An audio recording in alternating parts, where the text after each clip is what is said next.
We welcome you to Baseball Night in America on Fox on a 97-degree evening in Arlington, Texas. It's the second of a three-game series, the Orioles and the Rangers. Pete Alonso and the Orioles lost the series opener last night, 2-1 to Corey Seager. And the Rangers, Texas, a game and a half out of the American League West, tied for the third wild card spot. The Orioles just 2 games out in the American League wild card race. Welcome to Baseball Night in America. Kenny Albert along with Hall of Famer John Smoltz. And for the Texas Rangers tonight, they look to win their 4th consecutive game. And their ace, Jacob deGrom, takes the mound for the first time since he reportedly rejected a trade to the Atlanta Braves just prior to the deadline. Well, I'm sure that's what the team did not want to hear. What, are ace pitchers in trade talks? Well, he squashed it. He said, I'm here to stay. I want to win, and I think this team can win.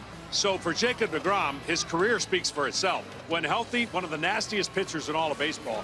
And now he's going to have a chance to prove what he can do and how he can carry a team into the playoffs with the last 50 games.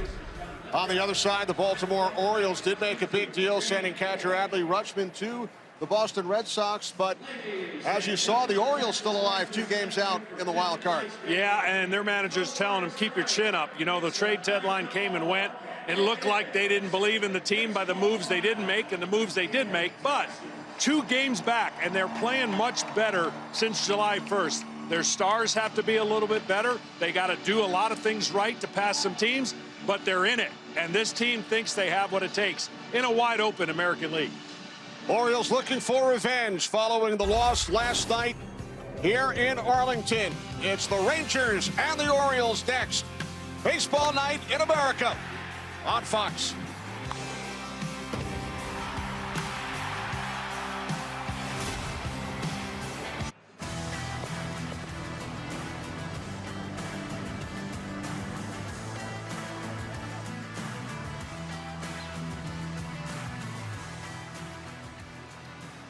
Welcome back to Globe Life Field in Arlington. Kenny Albert, Hall of Famer John Smoltz. Second of a 3-game weekend series. Starting lineup sponsored by Dick's Sporting Goods. Orioles come in with a record of 56-60. Gunnar Henderson leads off. Then Pete Alonso, Jackson Holliday bats third. Tyler O'Neill in the cleanup spot. Then Devers, Tavares, and Carcion, Strad, Cowser, and Narvaez as the Orioles get set to face the 2-time Cy Young Award winner, making his 22nd start this season with a record of 7-7, Jacob deGrom. Yeah, Jacob deGrom, he's arm side fastball. He stays out of the middle of the plate, and he's got a great slider, curveball, and change. But for deGrom, when he puts pressure on the hitters, it's because his fastball command has been great. The last couple starts have not. And for an Oriole team that they swing and miss a lot, despite their hard contact, if he gets the 2 strikes tonight, it'll be a high strikeout total for deGrom. Facing Gunnar Henderson, leading off for Baltimore. And Henderson takes strike 1, just 2 for 11 lifetime against deGrom, who has had great success against the Orioles. A career record of 5-0 in 6 starts. Earned run average under 2. Henderson fouls it back to the screen. 0-2. With Henderson leading off for the Orioles, he'll be followed by Alonso, then Holliday. Well, both these offenses could use a boost. They have not delivered on the year, mainly because their starters, some of their stars, have not been in gear, and this is one of them. He's got to get going for the Orioles. Batting just .217. Thank you. Count now 1-2. Orioles in the month of August in 6 games averaging under 2 runs per game. Scored just 1 last night. Yes, he did. Yes, he did. Yeah. Henderson down on strikes, 1 away. Well, that's that killer slider, and it is really, really good. And it gets better when you command the fastball. And early on, that's going to be the key, as I talked about. And you got to recognize that as a hitter. You just don't see it in time. He goes down in the back foot, can't hold it up. So now Pete Alonso steps in, facing his former teammate 4 seasons together with the New York Mets, Alonso and DeGrom.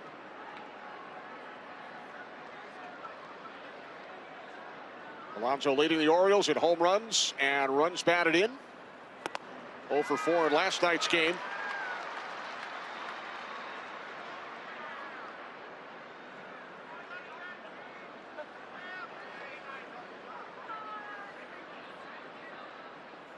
One, 1-2 Alonso, now 1-2. And that's the pitch right there. Pitching off the first base side of the rubber, that fastball command out there is really, really good. If he doesn't pull the fastball, this is unhittable. Now he can throw his slider off of that. Now the slider loses a little bit of the angle from the first base side of the rubber, but you get the feeling that the hitters have to protect against it. 1-2 from DeGrom. Alonso fouls it back. At 98, that's one of the first times you'll see him miss. He will not miss arm side middle of the plate too often because he has such good extension and late life to his fastball. It's what makes him so tough.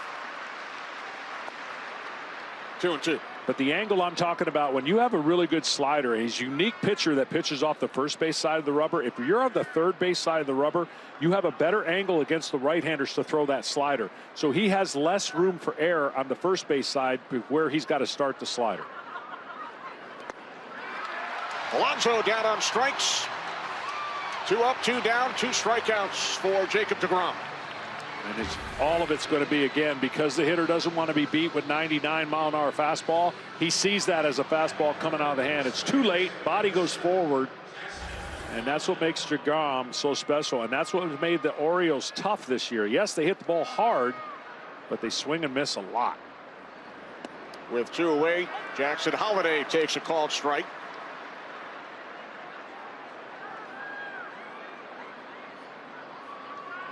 Holliday no hits in his last 18 at bats. 0 for 5 lifetime against DeGrom. Talking to the Baltimore Orioles manager, and he said that the league average of fastball is way down, but they are off speeding us to death. There's Craig Albernas, first-year skipper in Baltimore. Holliday drills this one deep right field. It is gone. Jackson Holliday breaking out of an 0 for 18 slump with his 6th home run of the season, his first career hit off DeGrom, and the Orioles take a 1-0 first-inning lead. Well, it looked like the man was sitting on fastball after a couple sliders. And I talked about not missing in the middle too often. He tries to elevate this fastball, and it's right down the middle.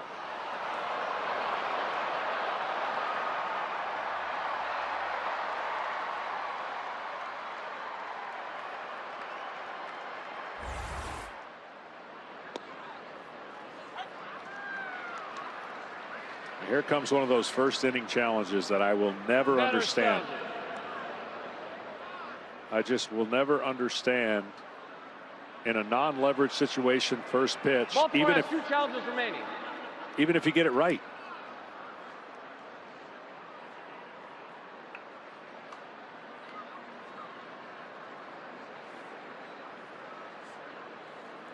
Now the 1-0 to O'Neill, missing away ball 2.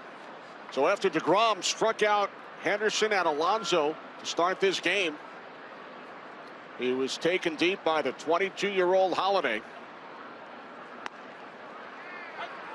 Now 2-1.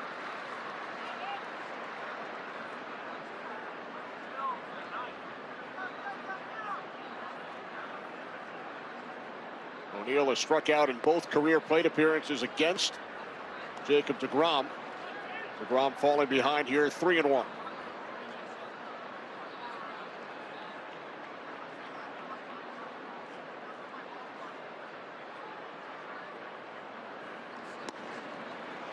Full count. It's just one of the prettiest fastballs to watch when he's on. He's going to go inside on these hitters and lock them up. When he gets them thinking away, this could be a 3-2 slider as well. It's not given that he's going to throw a fastball.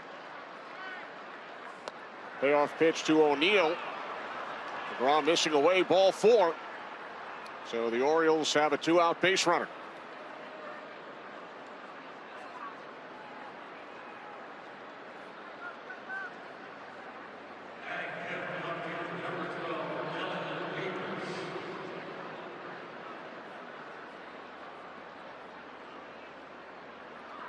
So that early challenge by O'Neill pays off for the Orioles. Well, it did. But first pitch made it 1-0 instead of 0-1. But the philosophy for most teams should be, if you're going to be aggressive early, be aggressive early and get it right, because we got to save one late in the latter part of the game. When you get out of challenges in the last part of the game, you're just wasting the opportunities that have been provided. O'Neill did not swing the bat. Threw a walk, and now DeGrom missing low and inside to Beavers, 1-1. The front side of every pitcher, the shoulder, the non-throwing shoulder, is his guiding point. And when that front side shoulder goes to first base too quick, he pulls the fastball and the command is off. 22nd pitch of the inning from DeGrom. And when he stays quiet, breaking pitches tend to keep your front shoulder more quiet. The fastball is the one that wants to get out and get too open or too quick to home plate. And that's the key for DeGrom, and it's the key for really every pitcher. The 2-1, and Beavers sends this one deep left center on the warning track. The catch is made by Langford to end the inning, but the Orioles strike first. A 2-out solo shot off the bat of Jackson Holliday here in Arlington, Texas. 1-0 Baltimore. Texas Rangers trailing 1-0. 500 record, 58-58. Peterson leads off, then Langford, Seager, Nimmo on the cleanup spot. Duran, Carter, Berger, Wins, and Lopez.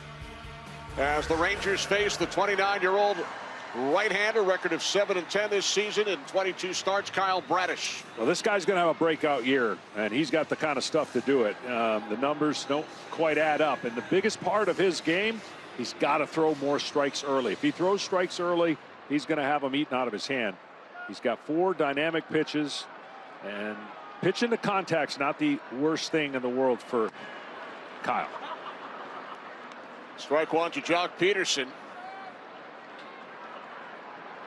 who had the big blow for Texas in last night's 2-1 win. 2-run shot in the 6th inning to put the Rangers ahead. Leads Texas with 21 home runs.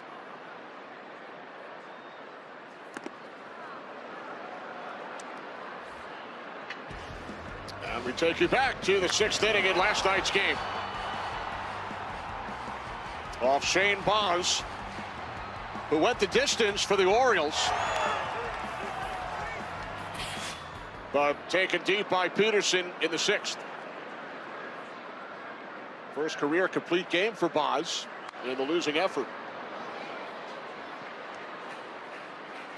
Well, the breaking ball has tremendous tilt. It's top to bottom. He'll throw a lot in the dirt, and he'll try to get hitters to chase that pitch. He can throw this fastball. The 4-seam cuts, the 2-seam, good movement away from left-handed hitters. 0-2 from Bradish, and Peterson down on strikes. Bradish has been terrific in first innings this season. Has allowed only 2 runs in the first inning in 22 starts. Talk about in this day and age with the way that hitters hit their launch angle, you want a 2-seamer and a 4-seamer. 2 to go below the barrel, 1 to go above the barrel. He definitely has 2 different fastballs that he utilizes in the game. One away, here's Wyatt Langford. Langford and Corey Seager, who was on deck, they both missed a lot of time this season, and Rangers certainly seem like a different team offensively and stylistically with both players in the lineup. Yeah, they have really struggled, especially with runners on. Biggest thing is they get a lot of runners on, but they just have not delivered at the rate they should. And injuries are a part of everything. You have to be able to put the ball in play at the right time, move runners over, and they're starting to do some of that better. Langford, the team most valuable player last season.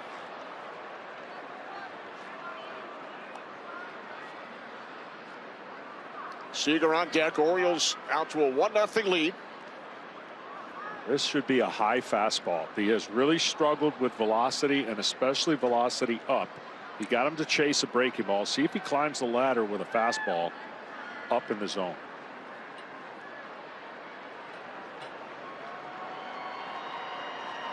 One-two from Bradish, and Langford got a piece of it. Yeah, he went right back to the breaking ball, which again, he has a lot of confidence in that, but that would have been a great time to change the eye level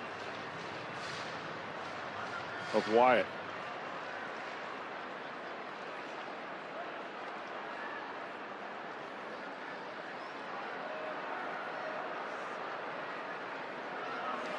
One-two from Bradish, and Langford hit by the pitch. Pitch to first.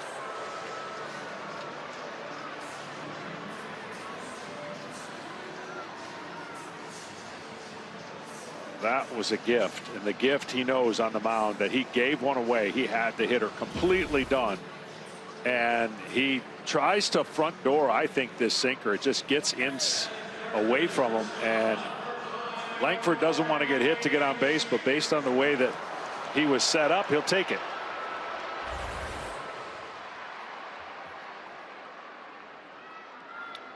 So with Langford on at first, Corey Seager steps in.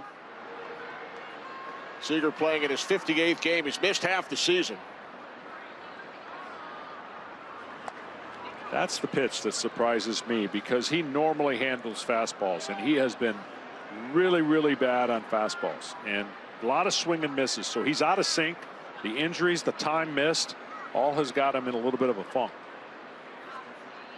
Seager, the two-time World Series most valuable player, back in at first. Langford attempting to get back in time. Double play, and that will end the inning. So Seager lines out, and the Orioles turn 2. We head to the second here at Arlington. 1-0 Baltimore.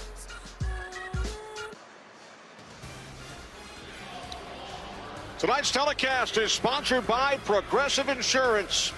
A grand slam for your budget. John, these teams met in the postseason back in 2023, the American League Division Series. It was a 3-game sweep. Rangers went on to win the World Series. One of the most improbable runs I've ever seen in my life of baseball, and Texas did it without losing a road game. They did it with a stick-to-itiveness, and really got ticked off after Seattle when they didn't win the one game to give them home field. They had to fly all the way across the coast, and they went on an incredible journey. A perfect 11-for-11 on the road. Won only 2 games at home. He's just never going to see it again. I said that the last time we saw a 7-game series where no team won the home game. Well, it happened again between the Rangers and the Astros. You know, these teams are sitting in a place where they go, okay, we got a shot, but we're going to have to do some things better. They know what they're weak at. They know what they're good at. And the fact that neither team really kind of went for it at the trade deadline probably gives you that little set in your stomach where you go, oh, man, they don't believe in us. Well, there's still a team, and there's still a chance, and the Rangers currently in that position right now. Tavares, the former Texas Ranger, at the plate.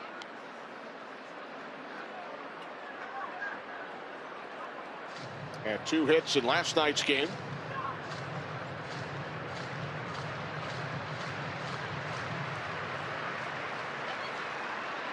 Member of the Rangers World Series championship squad 3 seasons ago.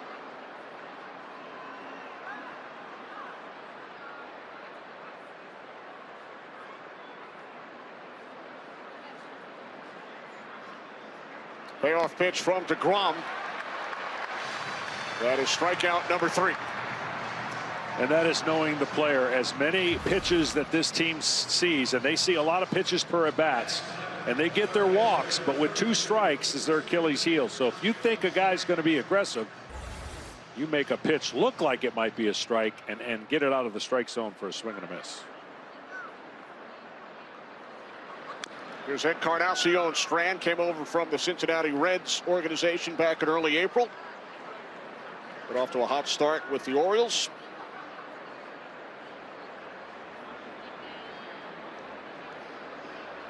This is 16th game with Baltimore.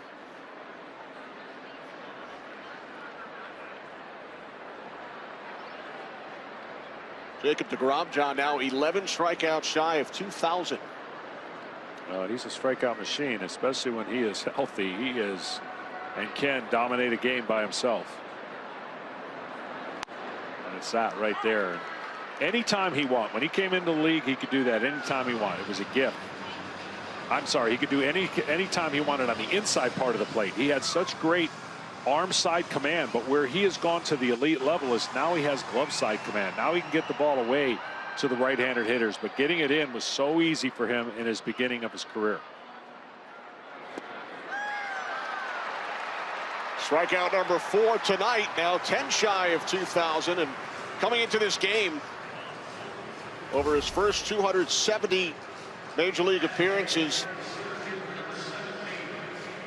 only Randy Johnson with more strikeouts than deGrom over a pitcher's first 270 games. Yeah, well, he's my favorite pitcher to watch when he broke into the league, and obviously he's had some injury issues after his great start with the New York Mets, and then signed the big contract with the Rangers. But you're seeing what he can do. 270 games. Normally that would mean he'd be much younger, but he's missed so much time. He's actually a little bit older of a pitcher, but not as much abuse on his arm as far as innings go. Over the 2023 and 24 seasons, started only 9 games combined. Underwent Tommy John surgery.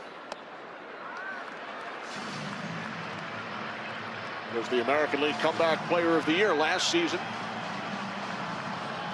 12-8 and 30 starts for the Rangers. And I would say this year has probably not been one of his best years just from a command standpoint. Some home runs, some tough luck.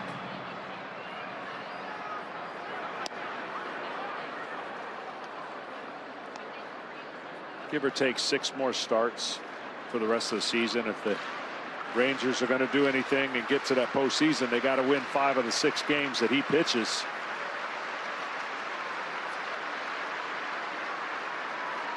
Two-two to Cowser, and as we alluded to in our opening segment, he reportedly turned down a trade to Atlanta. He said, "I feel like I've underperformed. I think we can do something cool. I want to stay and help this team win."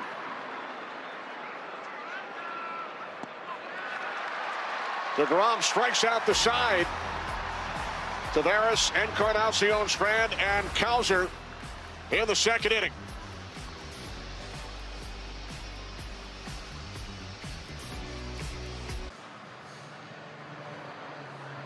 Bottom of the second inning in Arlington, Texas, on Baseball Night in America.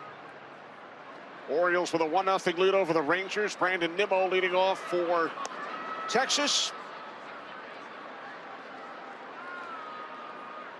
Nimmo facing Bradish for the first time in his career.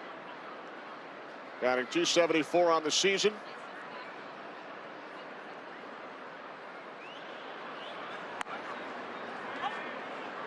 Yeah, he's had a nice year for kind of a bounce back. Crushing the first pitches, but the first pitch came and went. Where he struggles is the ball down. That's where a lot of fastball strikeouts are going to be, is down in that area. But he hits it hard when he hits it. 10 seasons with the New York Mets. A lot of Mets fans, 2 players in this park are part of the reasons they feel like this year has not gone the way it should. They didn't bring back Nimmo, didn't bring back Alonso, brought some guys historically that weren't staying on the field. And there's that strikeout with the fastball, and you know what you're getting with those 2 players. They were always going to be on the field, hard playing, hard-nosed baseball players. And that fastball catches them. 2-seam movement. Second strikeout for Bradish tonight. With 1 away, here's Ezekiel Duran. Hot bat as of late. 7 hits in his last 14 at bats. Durant takes a called strike, 0-1.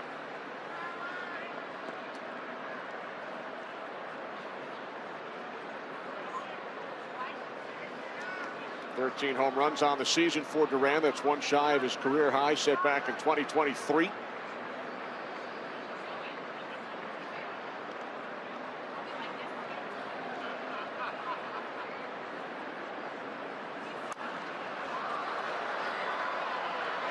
Foul off to the right side. Well, with 2 strikes, this is where Kyle can get outside the strike zone, because Duran has commanded the strike zone. He's done a nice job. Any pitch really in any quadrant in the strike zone, with the exception of down and away, and I call it the 7 zone, which is going to be to the catcher's right shin guard, is where his hole is. Right there is a great pitch. Charging Encarnacion, Strand, no throw. One out base runner for the Rangers. Great pitch, bad result if you're Kyle Bradish. He made the pitch and a check swing. You wonder why they ask if the hitter goes or not. Here's a perfect example. Did he go? Yes, he got the ball in play. One of those infield hits.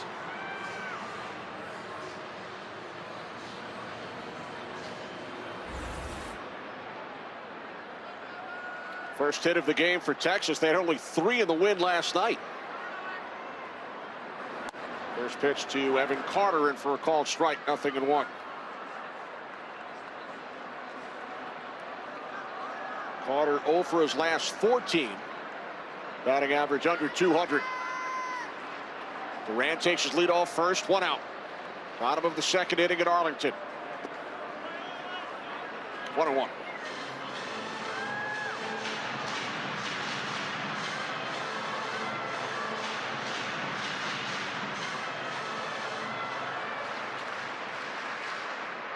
Bradish facing Texas for the 4th time in his career. He has not been involved in a decision, but the Orioles have won all 3 games.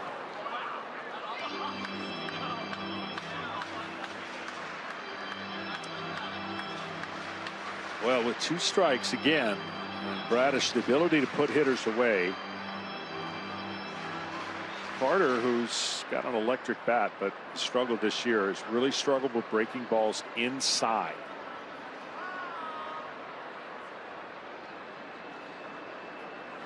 The 1-2 from Bradish. Now 2 balls, 2 strikes. Just missed with that 2-seam fastball that he tried to front door, meaning you throw it off the plate inside and catch the strike for a called strike, but he threw it away. The throw gets away from Alonso. Durant around second, heading for third. And he is in standing.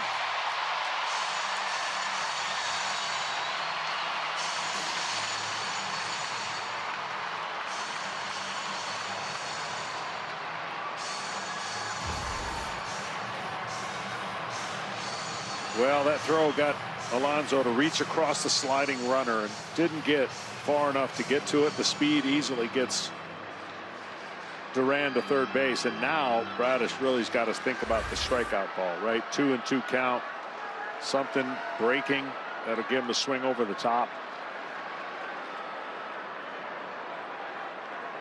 Error charge to Bradish. Ball 3 to Carter. Count is full.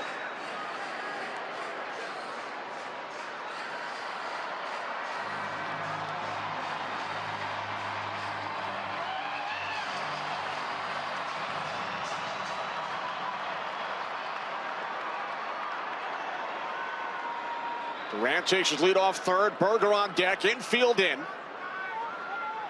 And time is called by the home plate umpire, James Hoyt. That was late. Now he got to show his pitch, and this is always the million-dollar question, right? With the time called, he went ahead and threw the pitch, and it was a fastball.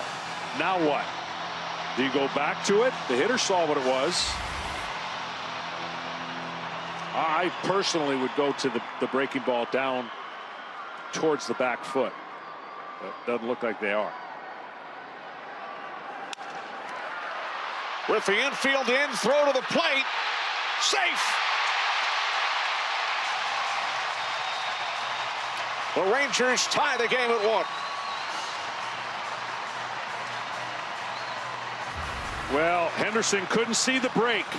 As soon as he hit the ball, Duran took off, got a great break. It was going to take a perfect throw to the third base side of the home plate. Tremendous base running, and even though the infield was in, Duran is the reason why they scored.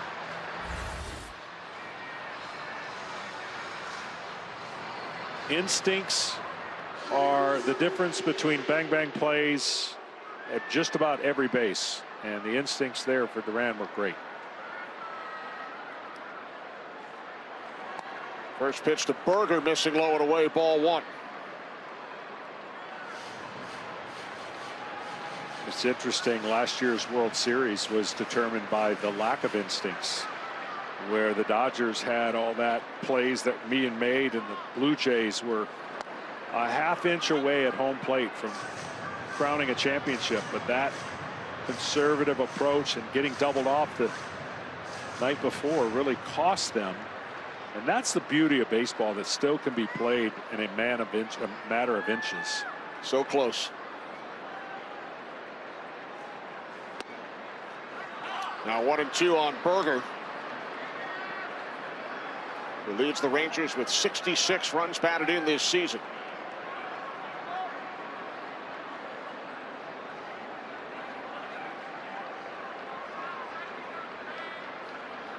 Carter, the runner on first, still only 1 out. 1 run in for Texas here in the bottom of the 2nd inning. Anything breaking away right now would give him fits. You have virtually no chance if he executes. And he did not. Throw to second. Not in time, and Carter is now in scoring position. You know, the art of pitching, when you get 2 strikes, it doesn't have to be a perfect pitch, but the last couple breaking balls have been the 50-foot version, and this one led to moving the runner up. So 2 self-inflicted plays by Bradish, really. The throw to first, and that throw in the dirt has moved up runners without the ball leaving the infield.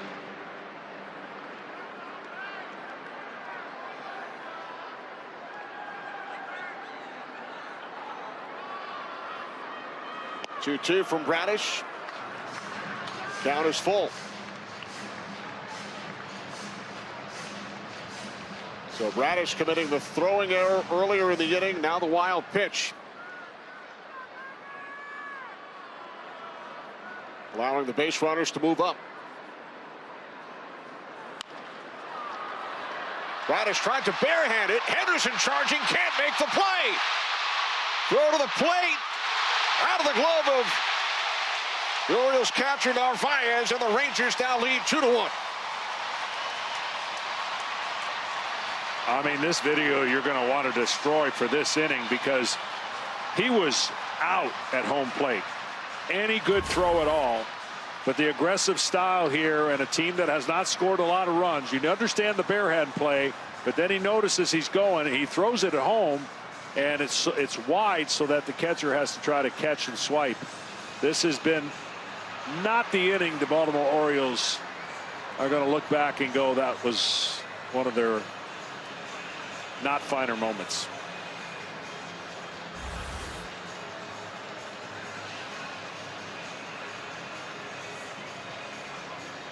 I mean, we're such in a world of exit velocity, right? Well, I can guarantee you these 2 runs have not scored on any kind of exit velocity, that's for sure. But that's what happens when you put it in play, and runner on third, you put pressure on the defense. Things like this can translate into runs. Comedy of errors here in the bottom of the 2nd inning. Berger with an infield single, no run batted in. Run scores on the error charge to Henderson. Boston wins, squares.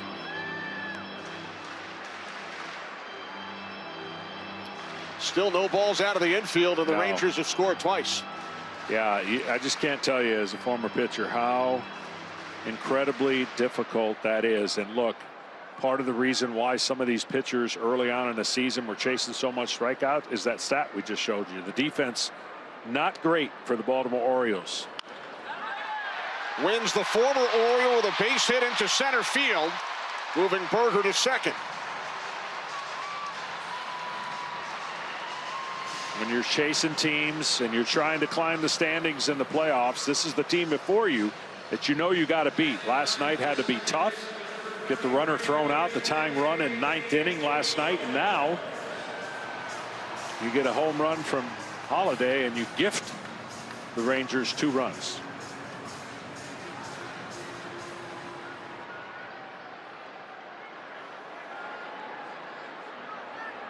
So with 2 on, only 1 out. Here's the number 9 hitter, Lopez.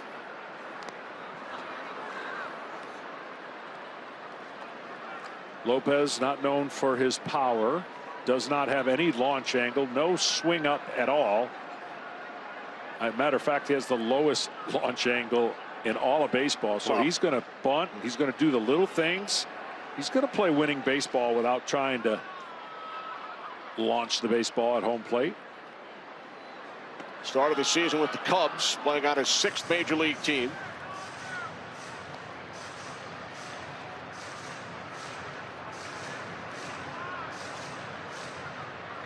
Two runs for Texas here in the bottom of the 2nd inning.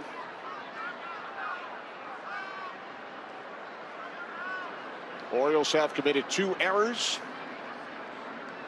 And a wild pitch contributed as well.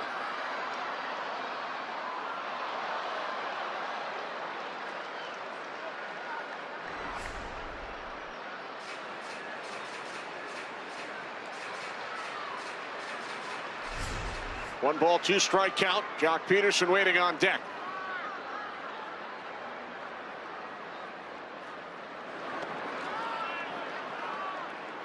Yeah, that pitch has cost him right now. As good as that breaking ball is, it has not delivered in this inning anywhere close to entice the hitter to swing. And it's built up the pitch count as well to hitters because he's not had that put away pitch. Bradish has thrown 25 pitches here in the 2nd inning. Here's Henderson. Steps on the bag, fires across, and that will do it for the Rangers here in the 2nd as the Orioles turn 2, but Texas scores 2. We head to the 3rd at Arlington. 2-1 as Carlos Narvaez steps to the plate for the O's. We are joined live from the Orioles dugout by Shane Baz, coming off a terrific performance here last night. First career complete game. Shane, thanks for taking a couple of minutes. My partner John Smoltz knows the feeling. Back in 1989, he pitched a complete game, 3-hitter, but did not earn the victory. Yeah, thanks for having me, guys. Kenny, Smoltzy.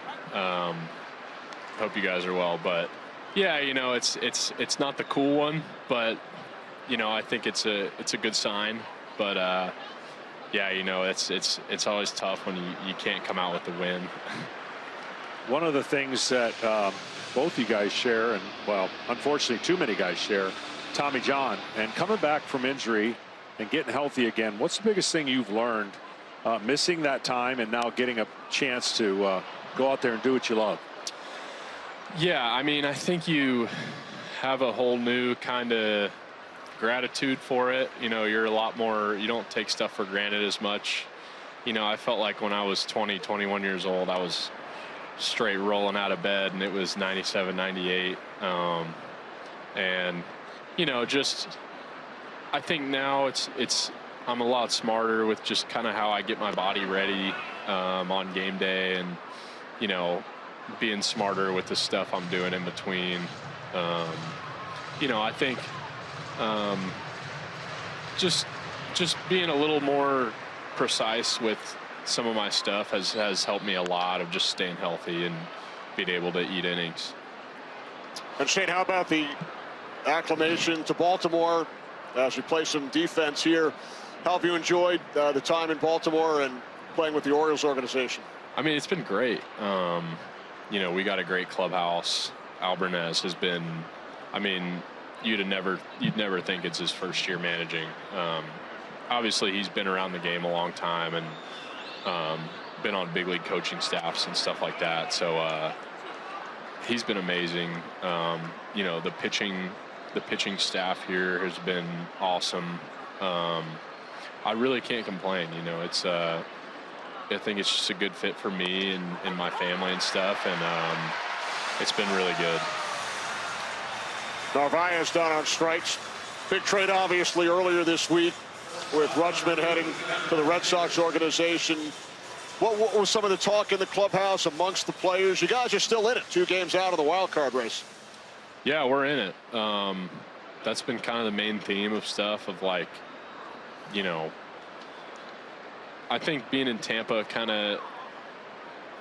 it was a lot of turnover every year of just roster, and you know, it was always kind of the reload situation, and you know, so I think I'm a little more used to it. You know, we got a lot of young guys in the clubhouse that, you know, it's their first couple years in the big leagues, so, you know, it's kind of just part of it, and, you know, we're in it, and we got, you know, 40-something, 50 games to go, and it's just kind of, let's see what we can do here.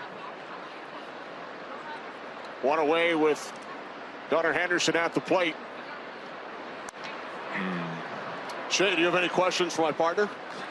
Yeah, I mean, gosh, I should have hit you up for a tea time today. But, well, that I can help you with. Yeah, no, I've only gotten to play golf a couple times in Baltimore, but you know, if you have any connects, send them my way, and let me get a contact or something. But no, I want to know what it was like going to the bullpen for the first time after being a starter your whole career. Yeah, it was the craziest journey of my life. The hardest thing I've ever done. Luckily, I had 14 years of starting, so I never wasn't like I was going to forget how to pitch. But my routine was all upset. My eating habits and everything that I wanted to do and enjoy. Yeah, it didn't prevent me from playing golf. That's the beauty of it. Yeah, that's nice.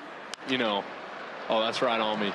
Oh no, that's foul. But the biggest thing that I learned, and I had the kind of, I guess, the luxury of guys didn't want to get to 2 strikes, so out of the closer's role, I could get it a lot of quick outs, and I didn't focus on trying to, you know, strike everybody out or waste a lot of pitches, and I think that helped me get in a lot more games and be able to be ready more often. Be a little more efficient. Yeah, but it was definitely the one difference of today's, you know, where you guys have and you're chasing a different reward system, is the one thing for us is that longevity as a starter, going deeper, so you didn't throw and empty the tank.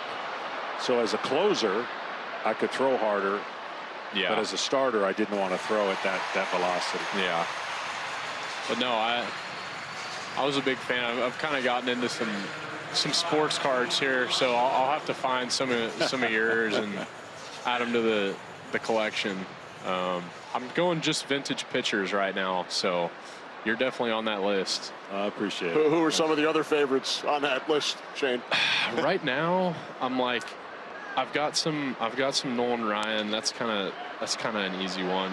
Well, I know you grew up in the Houston area, so yeah. So he was, you know, it was a lot of growing up. It was a lot of him. It was a lot of, you know, Clemens, Oswalt, Pettit, you know, guys like that growing up. But I've got some good Nolan Ryan stuff. I've got some couple Pedro cards, Randy Johnson. Let's see, I got some Clements. Yeah, I'll have to put some Smoltz in there. Put some Smoltz in my good card case. Alonso up the middle, backhanded by Lopez. And that will do it for the Orioles. Shane, great job. Thanks for joining us. Excellent question to the Hall of Famer. You might have a future in this business. Appreciate it. You got it. Thank you all. Top of the order for the Texas Rangers here in the bottom of the 3rd. They lead the Orioles 2-1. Kenny Albert with Hall of Famer John Smoltz. Baseball Night in America. Jock Peterson steps to the plate. And Peterson sends this one into left. Beavers is under it. 1 pitch, 1 away. So after we chatted with Shane Baz during the last half inning, we are now joined by the Rangers' Nathan Eovaldi. Nate, thanks for taking a couple of minutes. 10 wins on the season. to lead Texas. A look at your numbers last night with Jacob deGrom on the mound and doing his thing today with 6 strikeouts over the first 3 innings. What kind of a message did it send to you guys as his teammates that this is where he wants to be? No, I mean, it means a lot to us, especially with where we are at the season. You know, obviously there's some other teams out there that were wanting him, but for him to want to stay here with us, that means the world to us. The biggest thing that I thought for your Texas Ranger team, and unfortunately it's league-wide, injuries. I thought your pitching staff had a chance to be dynamic if he stayed healthy. Some of the guys getting close to coming back? Yeah, I think so. I mean, you know, Cody Bradford made his first start after, you know, close to 2 years being out. Montgomery's active now in the bullpen, which is going to be a big help for us down out there. You know, I'm not sure how far along Josh Young is, but, you know, we got some other guys that are close to coming back, and I think it's just the dynamic of the team, like you said. I mean, once we get going, we can be really good. And you certainly know what it takes. You've been a part of 2 World Series championship clubs, including here in 2023. As Langford flies out to Tavares and right. You have Langford back, you have Seager back. They've both missed a lot of time. How good can this team be? How far can you guys go with a healthy squad?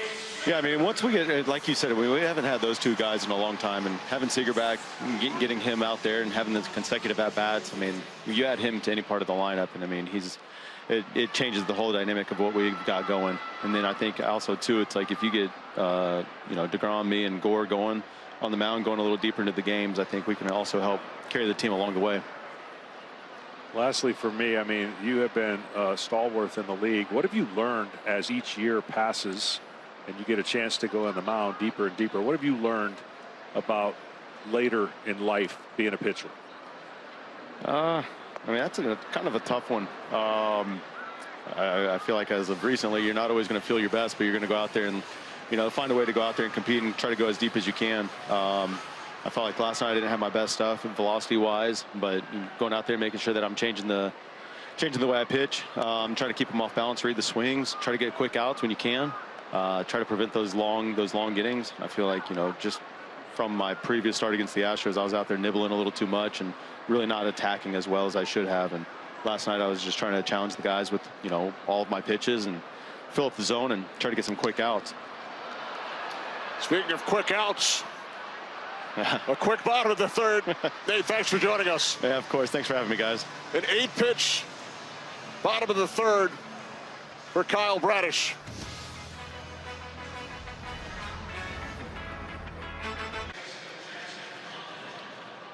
Jacob deGrom with 6 strikeouts over the first 3 innings, facing the man who took him deep back in the first, and that was Jackson Holliday.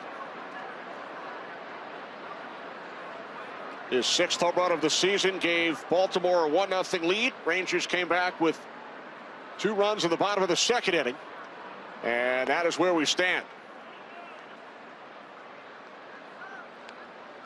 Texas is challenging.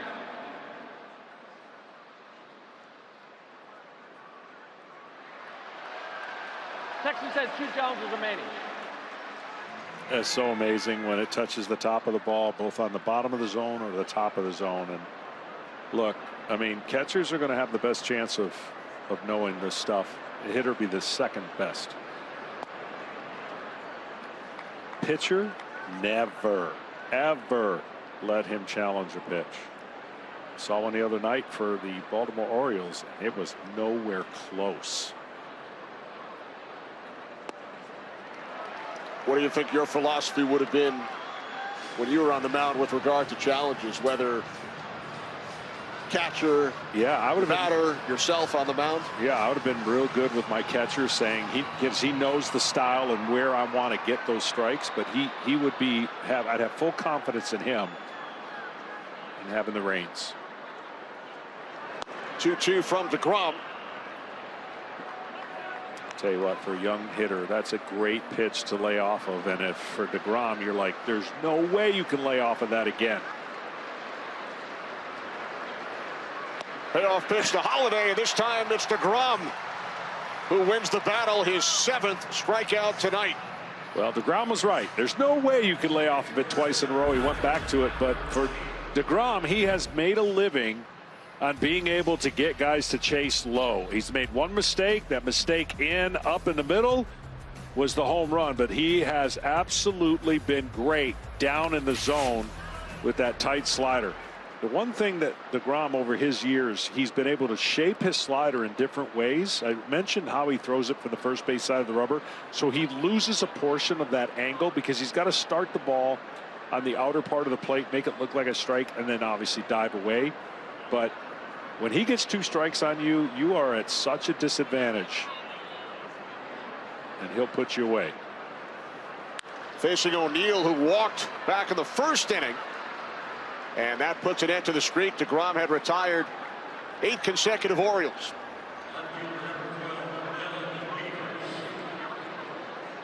Now the curse for DeGrom, because he strikes so many hitters out, he gets a lot of foul balls. So he throws a lot of pitches and doesn't go deep into the game, deep enough as his pitch count would allow him. And so a lot of his work gets done early. You saw the big bulk of strikeouts thus far going into the 4th inning. Well, that adds up a lot of pitches.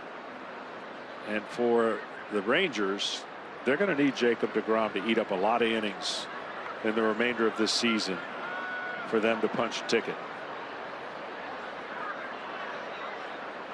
Here's Beavers with 1 out, and O'Neill the runner on first.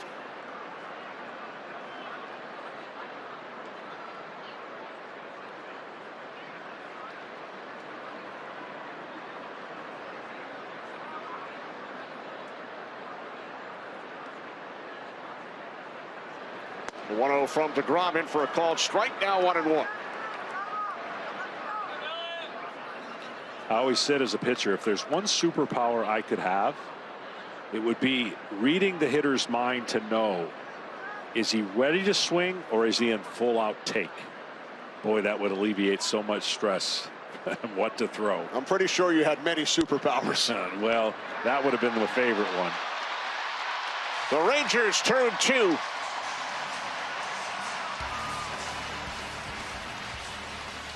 Middle of the 4th in Arlington.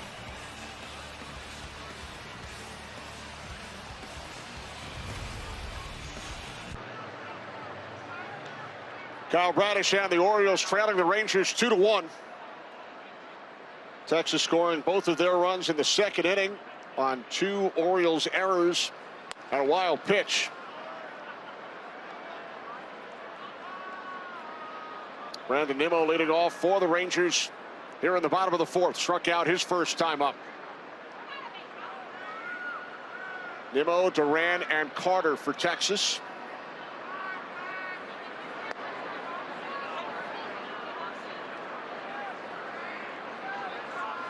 Rangers looking to win their 4th straight game.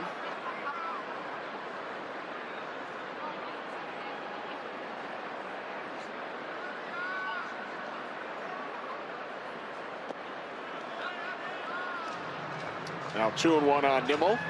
For Brandon Nimmo, you got to get him out of way. He's looking to hit the ball hard, middle in.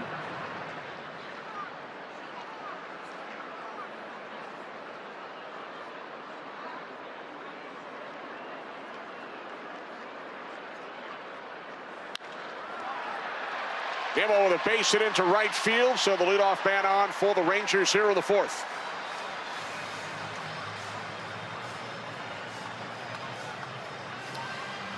Well, the ultimate goal of an MLB fan, seeing it all. The MLB Journey to 30 sweepstakes presented by T-Mobile is the ultimate bucket list.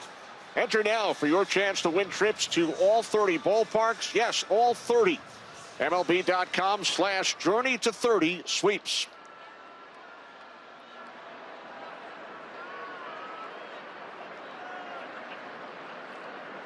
First pitch to Duran, swing and a miss, 0-1. Infield single back in the 2nd inning. Moved to 3rd on the Bradish throwing error. And then would score the first Texas run.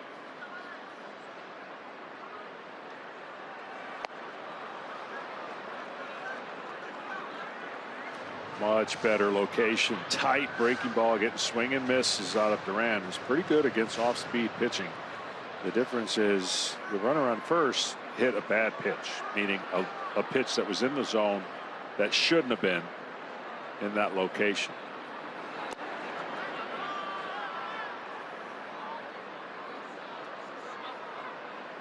When you look at this, talking about where he likes the ball, middle in, see how this ball cuts back to the middle? The ball's supposed to be away, and a perfect swing.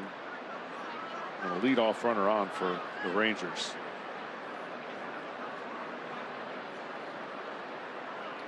Leadoff man on for the first time for the Rangers tonight. Here's Henderson with the flip to second. Over to first, double play. I tell you what, I know robbing a home run might be the greatest thing that a pitcher gets to receive from his defense, but it's a close second. That double play, one pitch to get 2 outs. It's one of the great.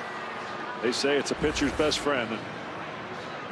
The last 2 at bats have come double play for DeGrom, and now a double play for Kyle.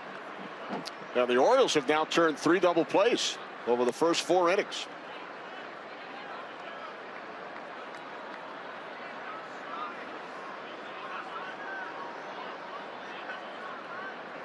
Evan Carter drove in the go-ahead run.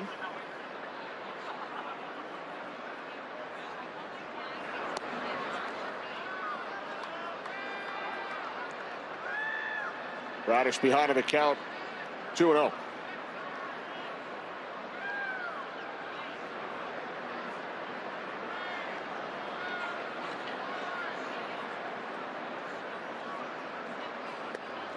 I would say one of the biggest difference in today's style of pitching is every pitch that's thrown by pitchers is meant for a swing and miss for the most part. Power pitchers are trying to get swing and misses. To be able to land your off speed for strikes at any point would be such a luxury. But when you're worried about every hitter launching the ball over the fence or hitting a ball hard, you're constantly trying to get below the barrel and get swings and misses. And so that art of pitching has kind of been put on the back burner for stuff.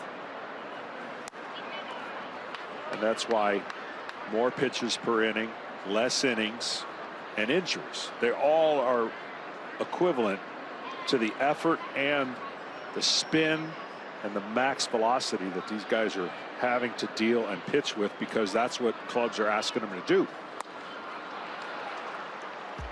Radish strikes out Carter to end the inning. We head to the 5th on Baseball Night in America. 2-1 Texas.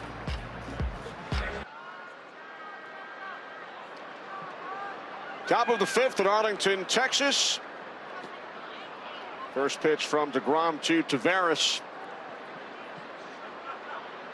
with the Rangers leading the Orioles 2-1.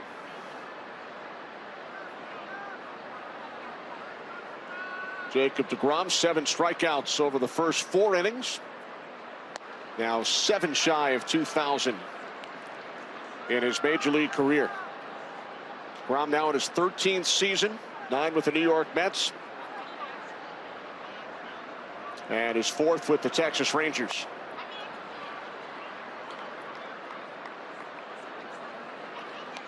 Two-time National League Cy Young Award winner. So in your Cy Young season, John, back in 1996, you won 24 games. In DeGrom's 2 Cy Young seasons combined, 21 wins. Yeah, that one year was pretty amazing. He did not have a lot of support and dominated baseball, but couldn't get the win. And again, you know, wins today, they want to kind of diminish them and say they're not that important, but they're more of a crapshoot, because if you're only going 5 1/3, 6 innings on average, you're relying on so many variables to get that individual win. And his name is going to be very discussed in about 12 years, and where he ends up and the numbers he ends up with for that Hall of Fame vote, and whether or not he's amassed enough. Because when he was healthy, and nobody disputes it, he's one of the greatest pitchers we've ever seen. I'm a huge fan. I love watching him pitch, but he has missed a lot of time. He has 103 career wins. He's 38 years old. Closing in, as we mentioned, on 2,000 strikeouts. Tavares flies out to Langford at left, one away.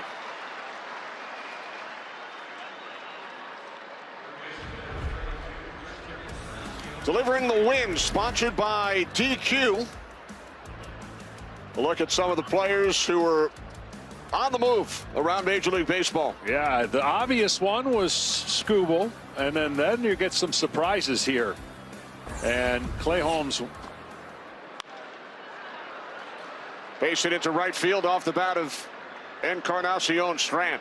Clay Holmes' first start wasn't one of his finer ones, as he's come back from injury, getting traded from the Mets against the Royals, pitching 4 innings. But there's some moves for some teams that are in position to really improve their roster. And I thought, obviously, the prize ticket was Mr. Skubal, and the outside noise of everybody who's not a Dodger fan was like, no, not to the Dodgers. But they had the most to offer. And the beauty about this trade deadline, which I was a part of it, so we get to see this challenge. Baltimore will have 1 remaining. Is, you know, the big thing is every team had a chance to get Skubal. It wasn't like it was just a channeled only no-brainer Dodgers. Every team had that chance. And the Dodgers went all in. Here's the 0-1 to Cowser, struck out his first time up. Of course, the Orioles sending catcher Adley Rutschman to the Red Sox. He's working his way back from an injury, and from all accounts, the Orioles received some terrific prospects from Boston. Yeah, and the Orioles have made that decision at a time where their team was in it, and you got to imagine what that clubhouse had to feel like. What? But those are the tough decisions. The one thing I can tell you is the teams that try, which not every team tries, but the teams that do try and assess their team, are they good enough? You know, and some teams assess that value no matter where they are in the standings based on what they see in their roster. That's the toughest job of a GM, is to have your fan base go, wait a minute, we're 1 game out. But if you've watched that team and you see what that team's doing, you have to rate yourself against the teams you're chasing. So if you're not going to make major trades to improve, then you have to think a little bit more long term and next year. 2-1 from DeGrom, now 2-2. This Wednesday will be the 39th anniversary of a deal between the Detroit Tigers and the Atlanta Braves. 39 years ago. A 20-year-old John Smoltz heading to Atlanta. Lost out of my mind. 4-10 or 4-11. A homegrown kind of Tiger product, Tiger fan, and I got traded, and I thought life was over. Far from it. Straight up for veteran, 36 years of age at the time, Doyle Alexander. Yeah, I mean, that was the greatest thing that ever happened to me. At the time, I didn't know.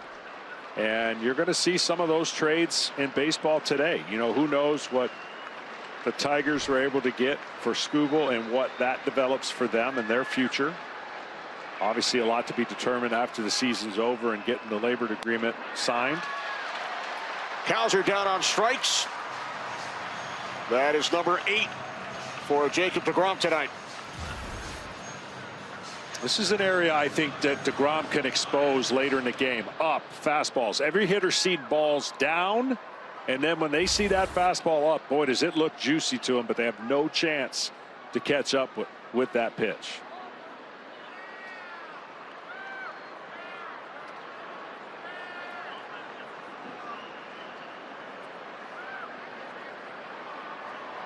Here's Narvaez. He struck out back in the 3rd inning.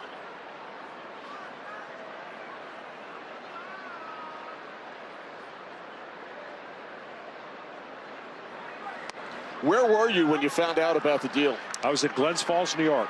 We didn't have any technology. We had a payphone. I received 2 notes, and they were handwritten notes that were handed to me in the dugout. One was call home immediately, And the other one was call the Detroit front office. Well, of course, I called home immediately, wondering if something was wrong. And my dad answered the phone, and he's kind of, you know, he was a prankster. And he said, you've just been traded to the Atlanta Braves. And my quote was, "It's not funny. I'm having a tough year, Dad. Please." He goes, "No, I just heard it on the news. I just heard it." And then I put 2 and 2 together and said, "All right, I got to call you back." Called Detroit. And they said, "Yep, we've been traded. You're to report to Richmond, Virginia, which is the AAA farm team for the Atlanta Braves." And I'm just speechless. I got no words. I just was in shock. And the first thing I thought about was I wasn't wanted. And what I quickly found out is that I was wanted by somebody else, and that the future was going to be a lot quicker there for me to get to the big leagues, because Detroit had just come off of a World Series not too long ago. And wow, is all I could say.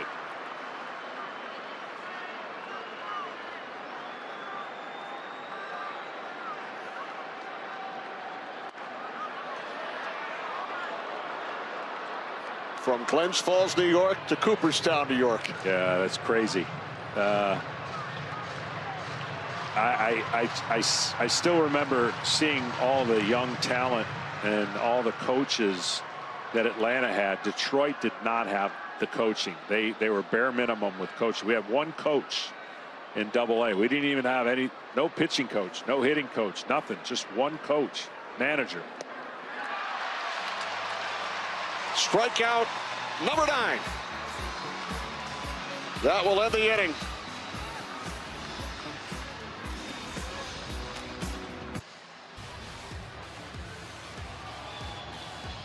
Saturday night is baseball night in America.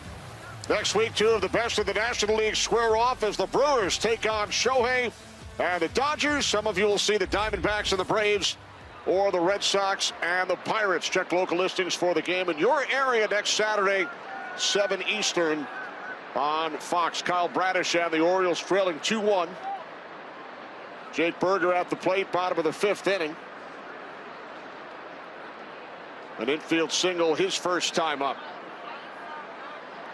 Bottom of the order for Texas, Berger, Wins, and Lopez.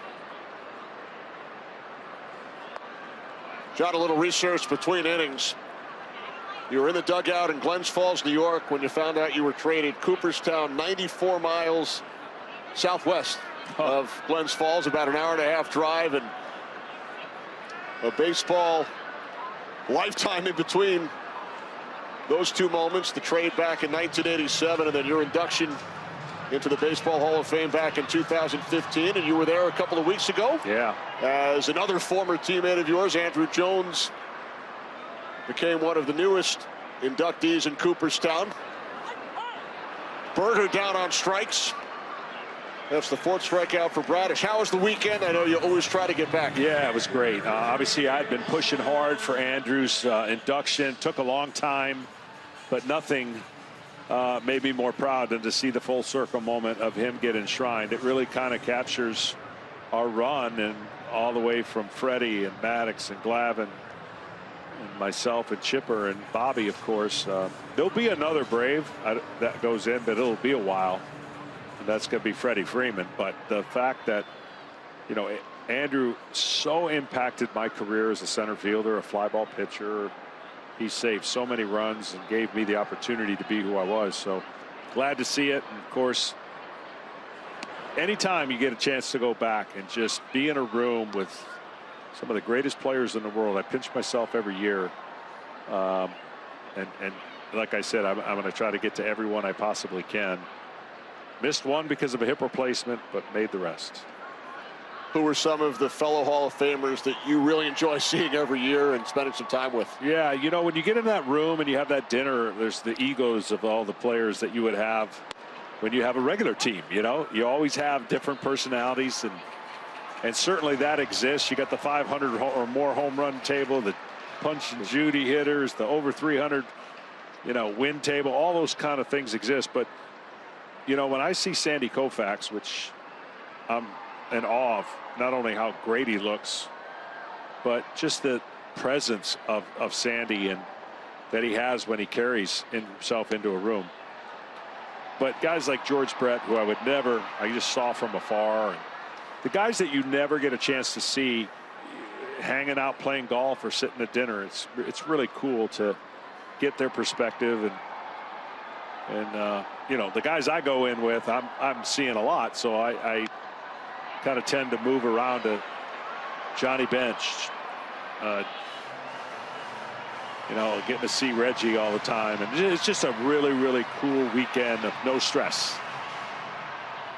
So is that how it works? All the 500 home run guys sit at one table at dinner, the 300 win guys at another? Yeah, pretty much. You get the bantering back and forth when an Ozzie Smith or somebody's sitting at a table. Hey, what are you doing at that table? You know, but that's the fun part when it's all said and done. The inductees are there, and then we have our dinner at night. And you know, I try to sit at a different table with guys differently that I had sat with the year before or the time before. Great stuff. 1-2 to Wins, and he fouls it off back behind third.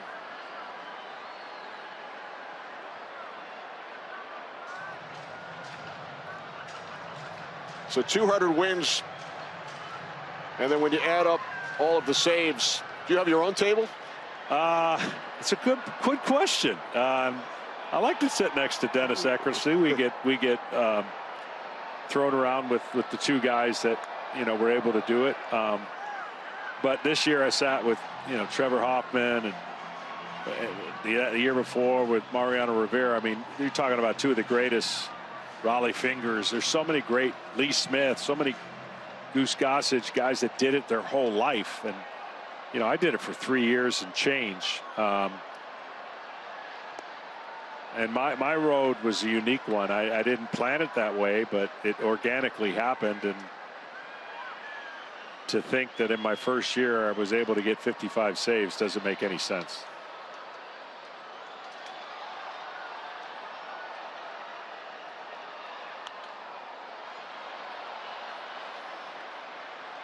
There's Alonso in foul territory, just out of his reach.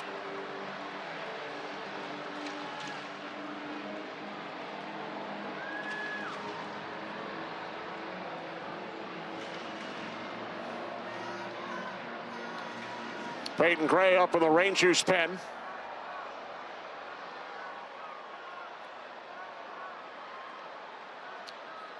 Your former teammates, Skip Schumacher. Yes, St. Louis.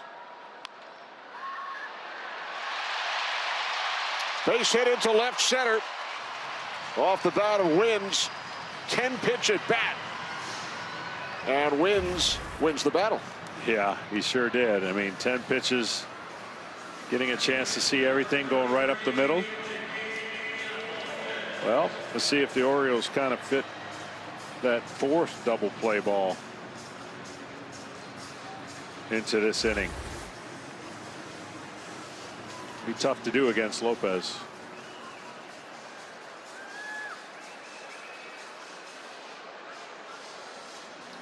Lopez did ground into a double play back in the second inning.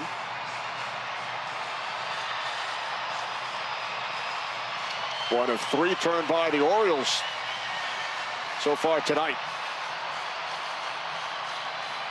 Encarnacion Strand in on the grass at third. You don't see many hit and runs in baseball. With a guy like Lopez, he could be utilized for a hit and run at some point in this at bat.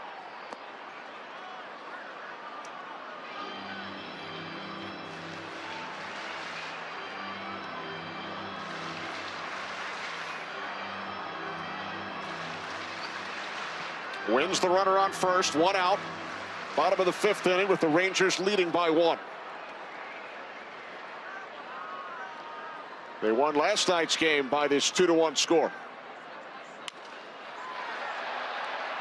Here's Henderson. Boy, I think Henderson back at first wins. Just a moment thought about dropping it, but line drive right at him. Thought maybe throw the guy out at first, but heads up base running.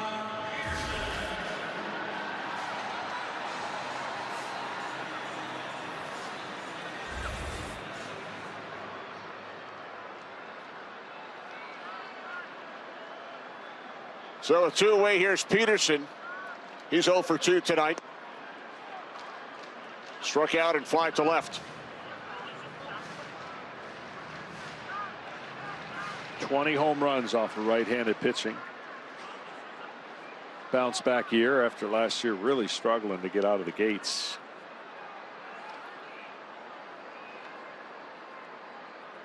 He's hit 18 home runs since late May, 3rd in the American League during that stretch. Hit a 2-run shot last night in the 6th inning. Accounting for both Rangers runs in their 2-1 victory.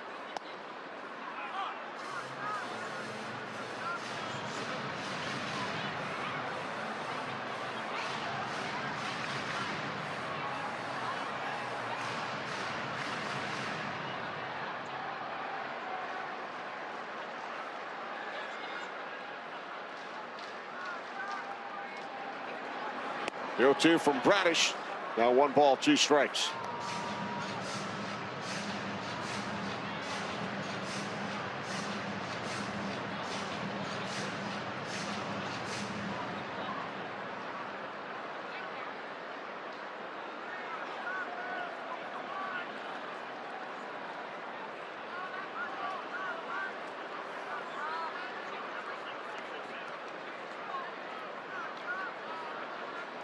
One run on 3 hits for the Orioles. They've committed 2 errors. Rangers 2 runs, 5 base hits.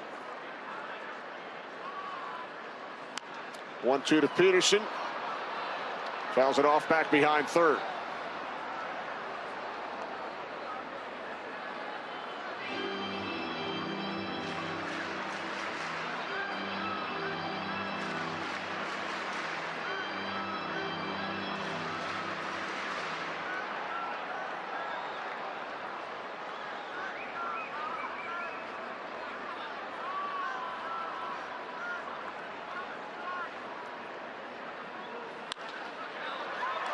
A shot fielded by Holiday. The throw to Alonso.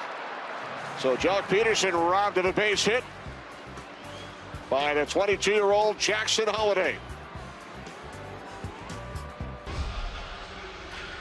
Above and Beyond, sponsored by Jersey Mike's. Well, Jacob deGrom threw 88 pitches over 5 innings, struck out 9, and his night has come to an end. Yeah, I talked about he throws a lot of pitches, gets a lot of strikeouts, and doesn't stay in the game long enough for the Rangers. And 88 pitches was enough for tonight, and they're going to have to rely on their bullpen in a 2-1 game. And, you know, I always thought the 6th inning was a teeter-totter inning for managers and how they sway the choices you make out of the pen and the chances you have of probability winning a game. It's more of a toss-up when your best pitcher only goes 5 innings. So the 31-year-old right-hander Peyton Gray on a relief of deGrom. Facing the top of the order for the Orioles, Gunnar Henderson 0 for 2 tonight. And Henderson takes ball 2. Well, what it does for the other team, too, is when a guy like that enters in, the game for and the other guy leaves, your energy goes way up as an offense. You're like, thank God he left, because whatever comes out is not going to be nastier. Henderson flies out to Langford and left, 1 away. Well, for Gray, he's going to have that fastball slider change, basically a 3-pitch pitcher. And he's going to have to be pretty good. These hitters are seeing a different style pitcher, and especially this guy right here. Watch out on the first pitch. Alonso 0 for 2. Struck out on the first. Challenging. And then grounded to second in the 3rd. Texas has 1 challenge remaining. So both teams 1 challenge remaining.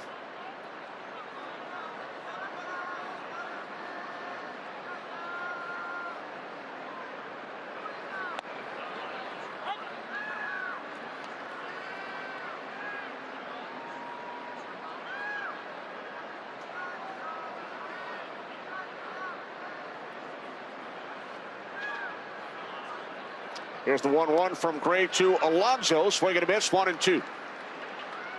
So just to give you contrast of the styles, 99 for fastball for DeGrom, 93 fastball for Gray. And that one was right down the middle. Alonso maybe looking for something else. Alonso pops this one into shallow left center. And the catch made by the center fielder Carter for out number 2. Take you back to the first inning. Jackson Holliday off Jacob DeGrom. 6th of the season. He had been 0 for 5 against DeGrom and 0 for his last 18 overall coming into this game tonight.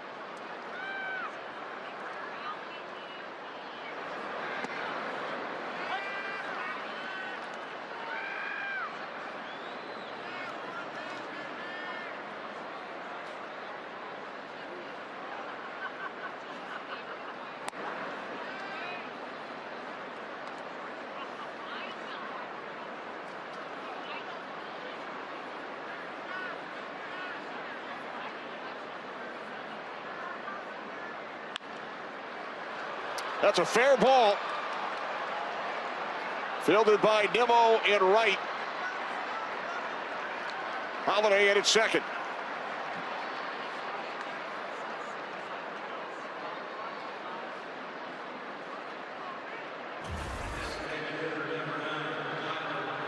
Yeah, that's just inside the bag.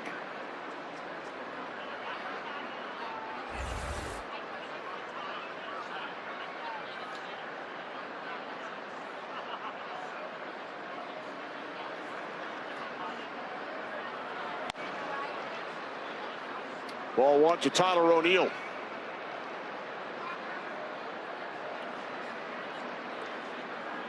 So Holliday has 2 of the 4 Orioles hits tonight.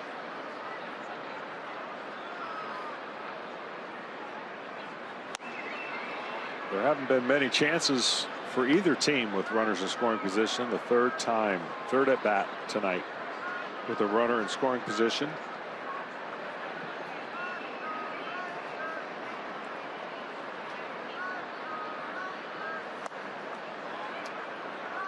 It's Jackson Holliday, the runner at second. His dad, Matt, also a teammate of yours in St. Louis in 2009, along with Skip Schumacher. Yeah, I'm officially old because I watched this little guy standing on second base at about the age of 5, I think, going in the cage after the game with his dad. And of course, he had a little brother. They were always hitting. They were always around the game. And now look, he's in the big leagues.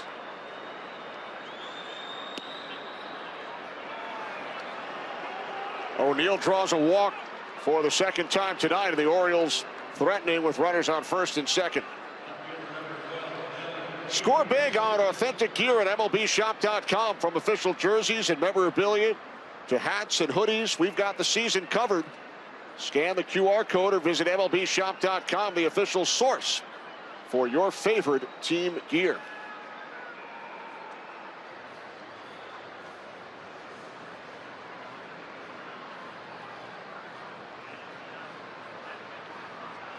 Dylan Beavers 0 for 2, grounded out into a double play his last time up. Big opportunity here with 2 outs and 2 on for the Orioles in the 6th. That was only the second double play all year that he grounded into out of 49 opportunities.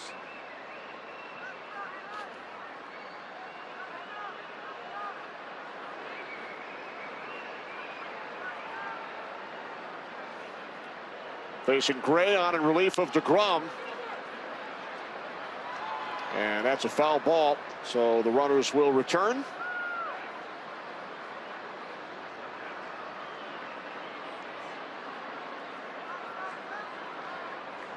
Gray retired the first 2 Orioles in the inning. Henderson and Alonso. Holliday with a double just inside the line at first and down the right field line, and then the walk to O'Neill.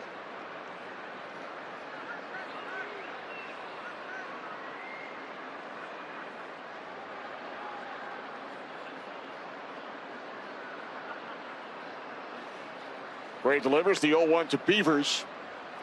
1 ball, 1 strike.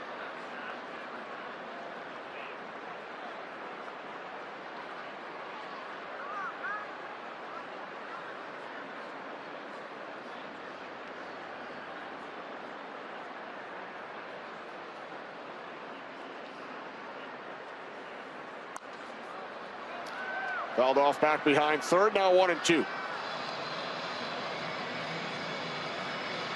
The interesting challenge here is Beavers has been pretty good against off-speed pitches. And he grounded on that foul ball with an off-speed changeup and then missed on a fastball. Let's see what he goes to here with 2 strikes. On the ground to the right side. Gray covering, takes the toss, and the Orioles strand 2 in the 6th.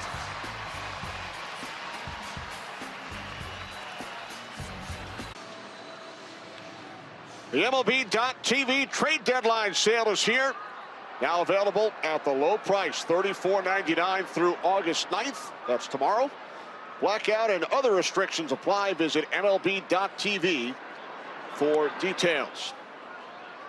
Wyatt Langford leading off for the Rangers here in the bottom of the 6th inning against Kyle Bradish. Langford hit by a pitch his first time up and then fly to right. Rangers lead the Orioles 2-1.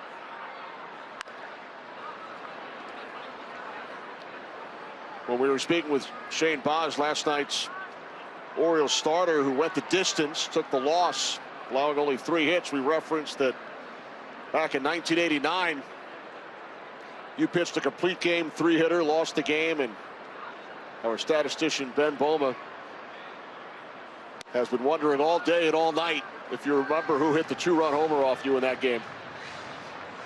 Well, it would help to know which team, because I had a few complete game losses. You struck out 10 against San Francisco. In 1989?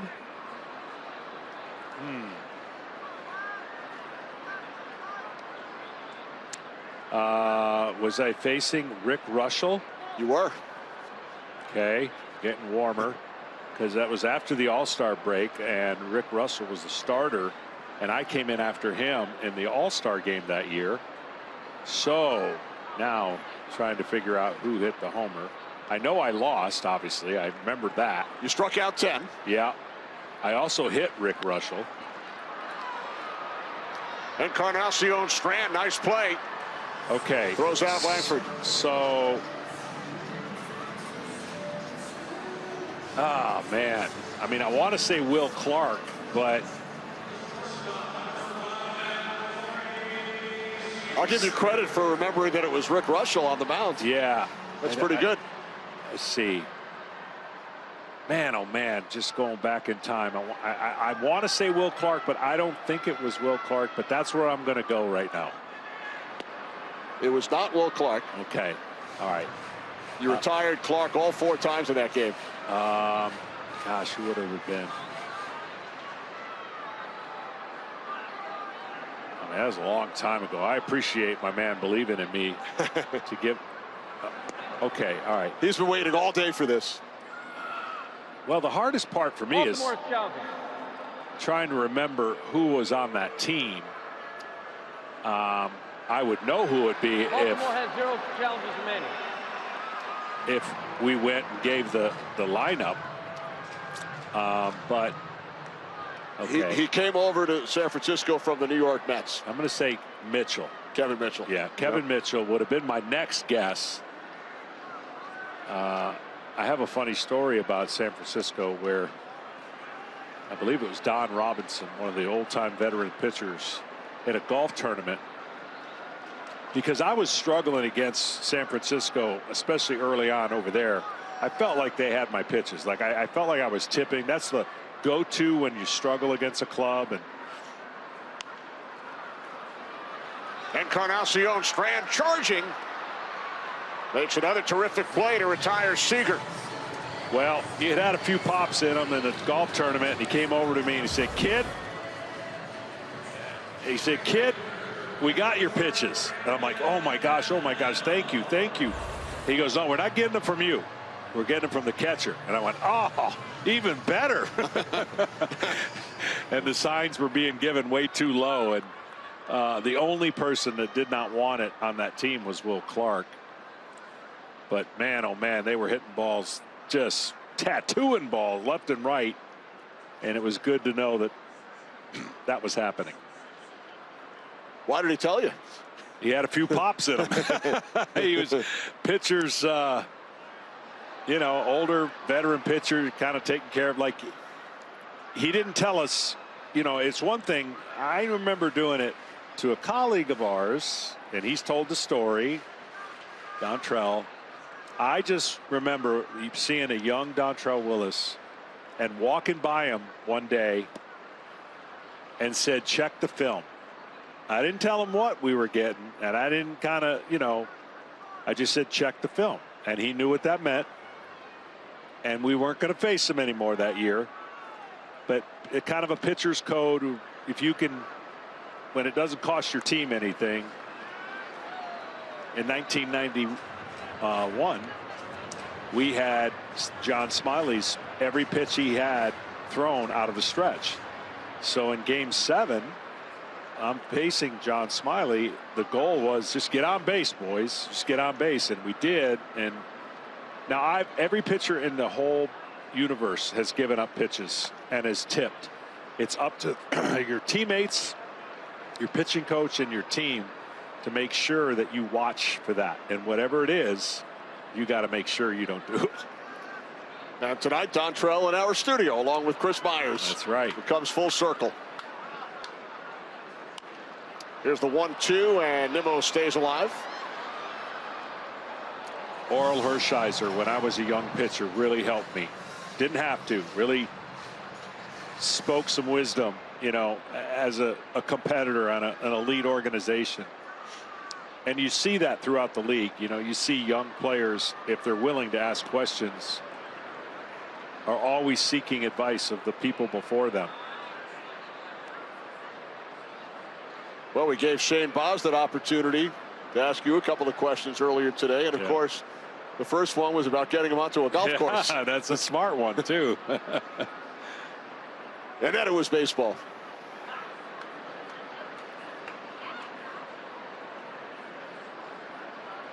Two from Bradish.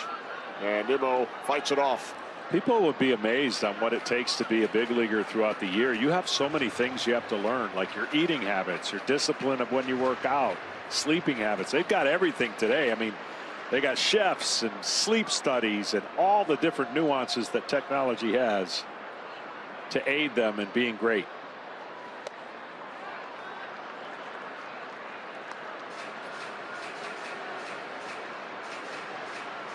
No private chefs back in your day? No, and not a lot of nutrients that were necessarily good for you. Sundays were the worst. Krispy Kreme Sunday. Ninth pitch of the at-bat. And Nimmo flies out to Cowser in center. We head to the seventh. Go all in on game nights with MLB Plus. Stream MLB Network 24/7 in the U.S.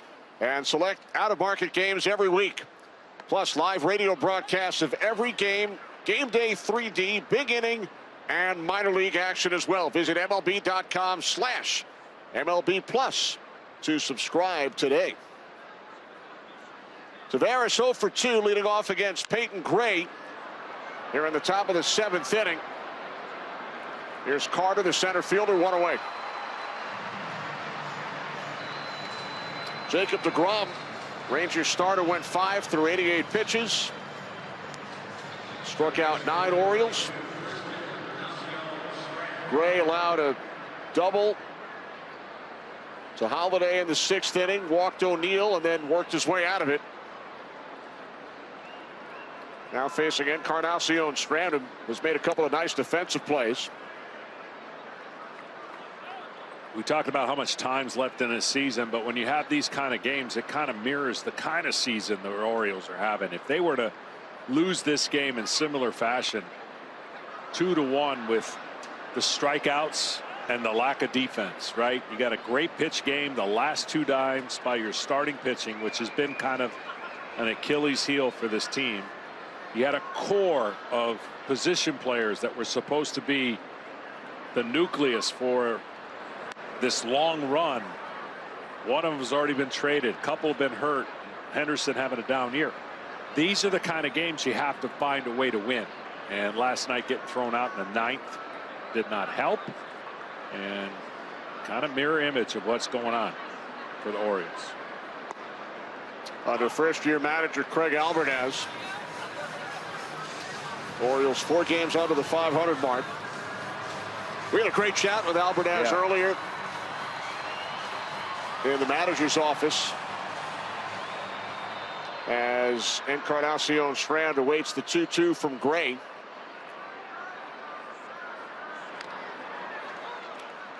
We asked Albertaz about some of his mentors through the years, and the first name he mentioned was longtime coach, minor league manager Bill Evers. He gushed about what he learned from him. Also referenced Joe Madden, Gabe Kapler, Stephen Vogt. As Encarnacion Strand strikes out, now 2 away. Our sleeper pick sponsored by Mattress Firm. Look at the standings. Rangers a game and a half out of the West. They're in the 3rd wild card spot. How about the Red Sox? They lost today, but 32-6 over their last 38 games. And the Orioles only 2 out of the wild card race. Here's Cowser into the left field corner. And it's second with a 2-out double. And getting back to Craig Albertaz, he said he learned so much from the great Don Zimmer. Spent a lot of time around Zimmer during some of his big league camps in the Tampa Bay organization, and loved to pick his brain. That will be all for Peyton Gray, with the Rangers leading the Orioles 2-1, 2 outs. Top of the 7th. This copyrighted telecast is presented by the authority of the Office of the Commissioner of Baseball, may not be reproduced or retransmitted in any form, and the accounts and descriptions of this game may not be disseminated without express written consent. Rangers leading the Orioles 2-1. Chase Silseth, acquired just over a week ago from the Angels. 3rd Texas pitcher tonight. Strike 1 to Narvaez, who came over from the Red Sox in the Rutschman deal last week.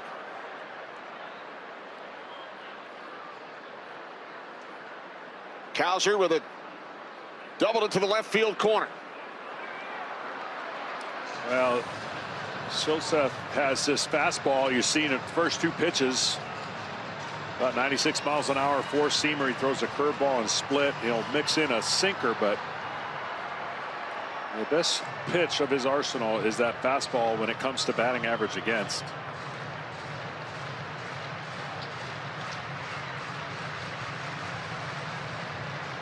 Narvaez behind, 0-2.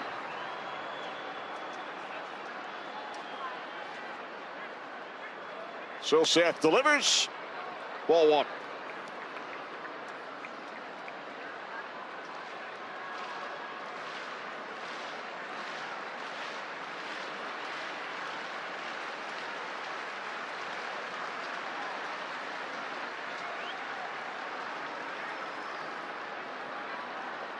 Now the 1-2 from Silseth. 2 balls, 2 strikes.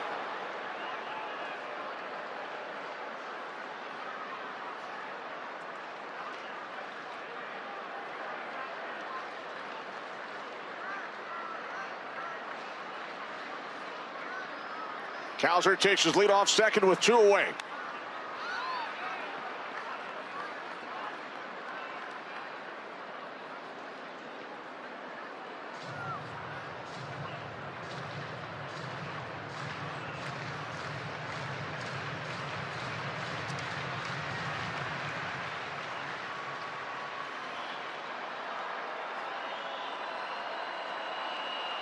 Now the 2-2 to Narvaez. Gets the bat on it. And it's Carter who makes the catch in center. Cows are stranded on second. 7th inning stretch time at Arlington.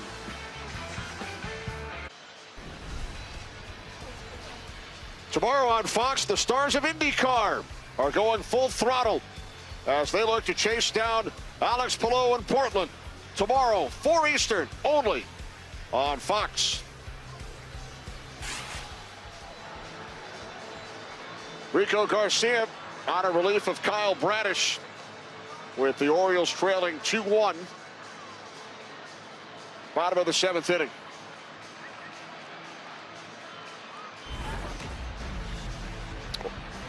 Good hands playing, sponsored by Allstate. Despite some miscues in the 2nd inning, John, the Orioles have turned 3 double plays in the game. Yeah, they stayed in the game with the double plays, but their defense got them the 2 runs, that which they trailed 2-1. So bittersweet for Bradish. He started it with a wild throw to first on a pickoff attempt, and then it was ugly in that inning after the fact. A look at both clubs' records in 1-run games. Rangers the best in baseball. Rangers also the best when leading after 6 innings, a record of 50-1. That's impressive. 50-1 after the 6th is getting it done, to say the least. Garcia is going to rely on a fastball, a curveball, and a slider. He mixes in that changeup. So basically, he's an off-speed pitcher with a fastball as a show pitch at about 33% of the time. And he's going to try to get you out with off-speed. Duran leads off. He grounded into the most recent double play turned by the Orioles back in the 4th inning. Both Texas runs scored in the 2nd inning off Bradish unearned due to the 2 Baltimore errors and the wild pitch. The 0-1 from Garcia to Duran, now 0-2.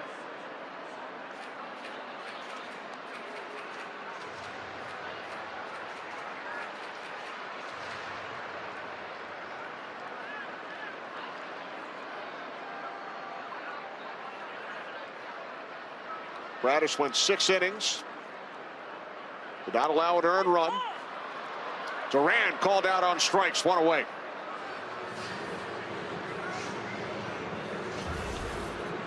High breaking ball, and that usually gets the hitter. Thinks that it's going to be a ball, stays at the top of the zone. And I thought the interesting thing when we talked to Skip Schumacher about the philosophy of challenging and the challenge system that exists, he said when we're ahead, we want to save our challenges for run prevention. When we're behind, we want our challenges to be offensively because we need to score some runs and change the account. And that's a great way to look at it and balance the 2. It's certainly a fine line, a split-second decision that has to be made by the batter, the pitcher, the catcher. A lot that goes into it. Yep.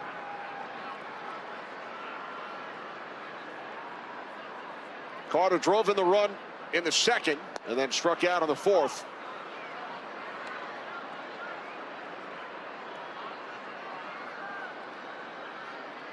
Also scored the go-ahead run.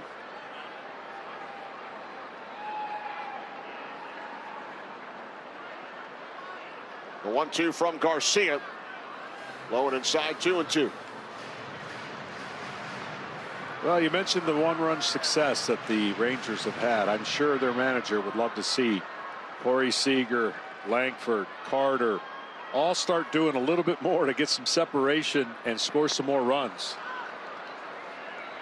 2 up, 2 down, 2 strikeouts for Garcia out of the Baltimore pen. Because this roster and this offense, we see the changeup for the swing and a miss. I mean, they could possibly win 2 games by scoring just 4 runs. But boy, oh boy, that gets tough on the stomach, gets tough on the managing when you're always playing a lot of 1-run games. 2 away. Here's Berger. A slow roller. Garcia off the mound. Throw to first. Garcia retires the Rangers in order in the 7th.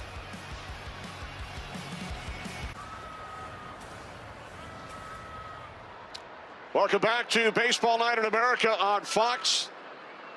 Here in Arlington, Texas. With the roof closed, now 89 degrees. It was 97 when we got underway. On the first pitch of the inning, Henderson fouls out to the third baseman, Duran, 1 away. Oh, that is huge if you're still Seth trying to get this dangerous hitter in what's going to be the best chance to score for the Orioles, you would think. Top of the lineup, 1 pitch, 1 out. Another dangerous hitter who loves the first pitch. Home run hitting Pete Alonso. Quiet night for Alonso, 0 for 3. Once again, has played at every game this season, as he did for the Mets each of the last 2 years.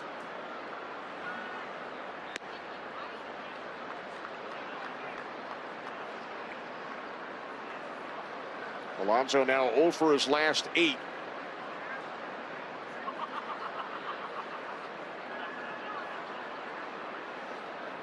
The 1-1 from Silseth, now 1-2. Each hitter has a mechanism that works for them. Some it's with their hands. Watch when Alonso has the bat tap. It's basically the pine tar you could see hitting his back shoulder, right shoulder. When he gets a little tap, he's going to have a few of them. You get 1, 2, 3, and ready.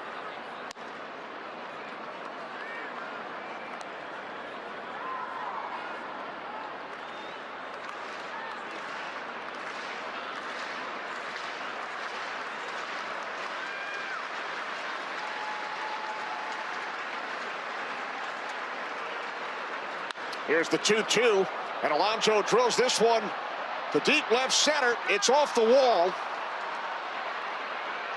The throw to second. Alonso is in with a 1-out double.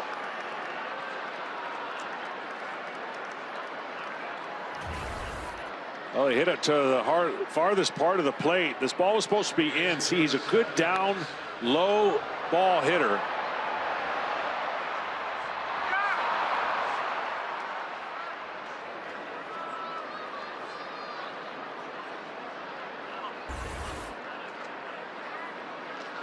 The last 3 Orioles base hits and 4 of their 6 in the game have gone for extra bases, as Alonso is removed for a pinch runner, Christian Franklin.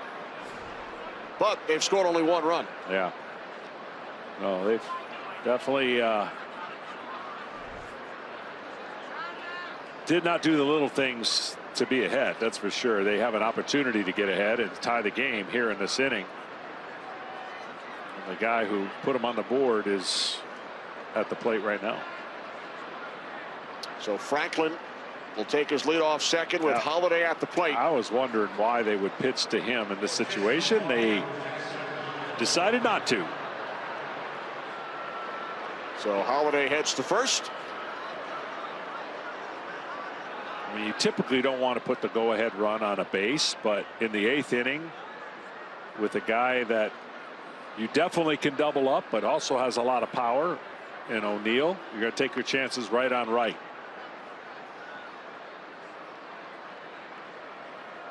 O'Neill has reached base 3 times tonight. 2 walks and a base hit. Takes strike 1. O'Neill just voiced his displeasure. Didn't want to challenge it. Thought that ball was off the plate.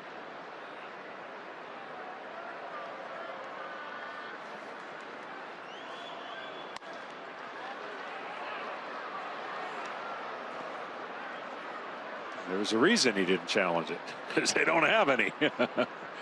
That's what happens late in the game.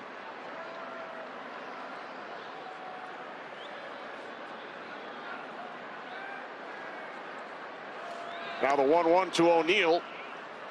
2 balls, 1 strike.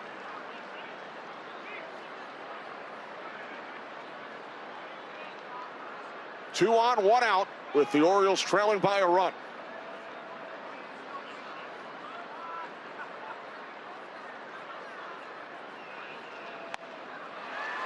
Two and two.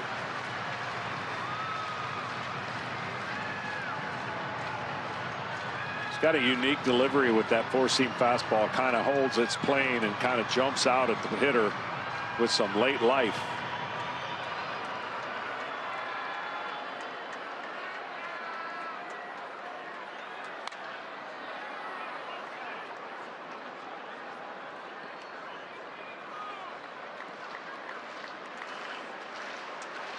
Pete Alonso with a 1-out double. Intentional walk to Holiday. First and second, 1 out. The 2-2 from Silseth up the middle. And the Texas Rangers turn 2.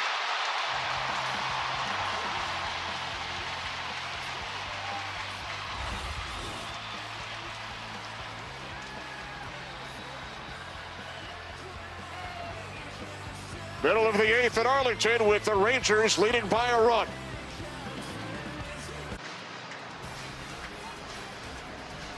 Tonight's telecast is sponsored by Geico.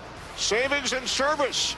Get your great savings and service here, along with some Texas barbecue. Man, that looks good. Bottom of the 8th with the Rangers leading 2-1. Grant Wolfram out of the Orioles pen. His 43rd appearance. Colby Mayo enters the game at first base, and Franklin remains in center field.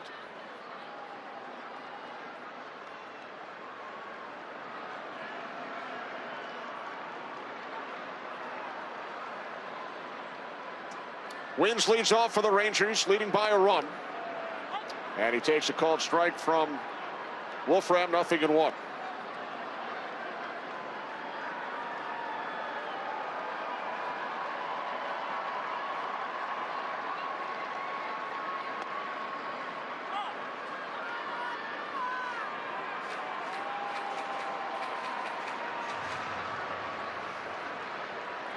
Rangers with a 2-1 victory last night.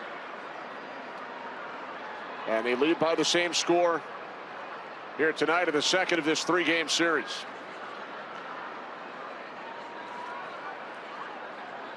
Last night it was a great defensive play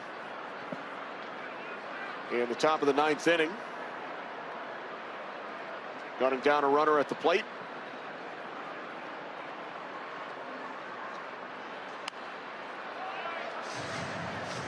Here tonight, some miscues in the field by the Orioles leading to both Texas runs, but we've also seen a combined 5 double plays. Yeah, you don't see that many in a game filled with strikeouts and fly balls, but you know, these games, man, you look back on your season, and these are the ones you got to find a way to win if you're the Orioles. Get great pitching performances, and the offense just not the timely hit.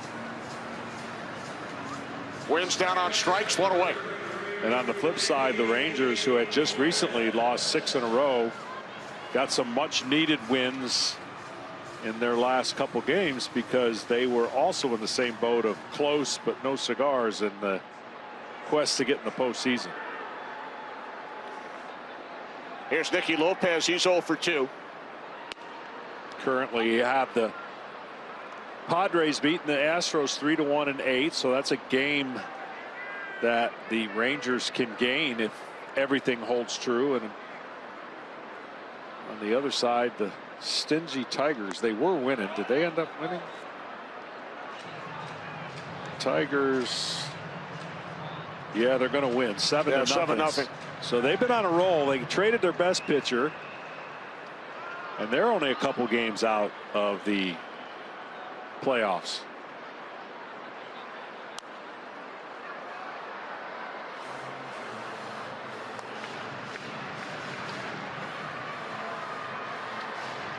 You mentioned the Astros losing Coming into this game, their lead over the Rangers just a game and a half in the American League West.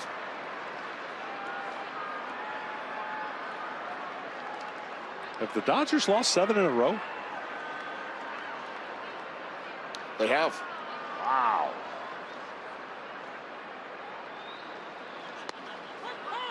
Called strike 3. 2 up, 2 down, 2 strikeouts for Wolfram.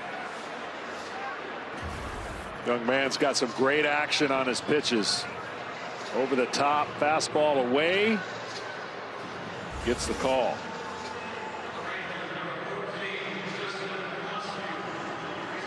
So with 2 outs, the pinch hitter Justin Foscue hitting for Peterson.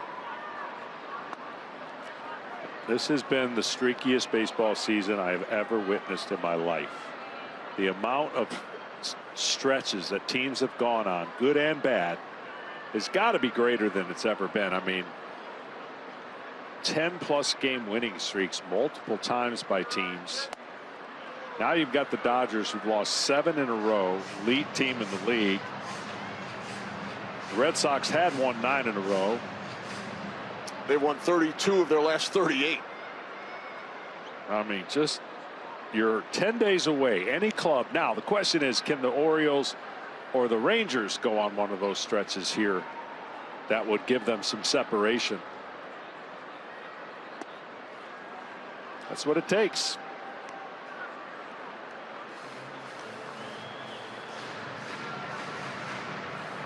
Rangers looking to win their 4th straight.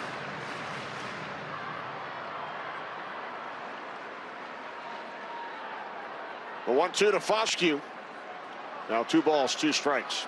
The Blue Jays, defending American League champs, still have a heartbeat. They made some interesting moves and trades with some starting pitchers. Their offense, of course, not even close to what last year was. Part of that is the departure of Bichette to the Mets, but when they say the American League's been kind of wide open, it's wide open. And the Yankees, if they get healthy, I still maintain are the team to beat with their pitching.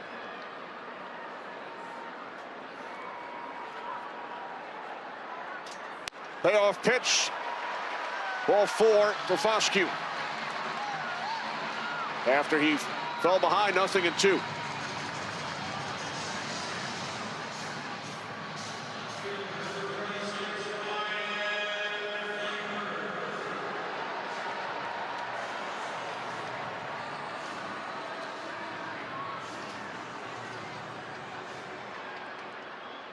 So a 2-out base runner for Texas. Wyatt Langford 0 for 2. He was hit by a pitch his first time up. Fouls off the first pitch from Wolfram. 0-1.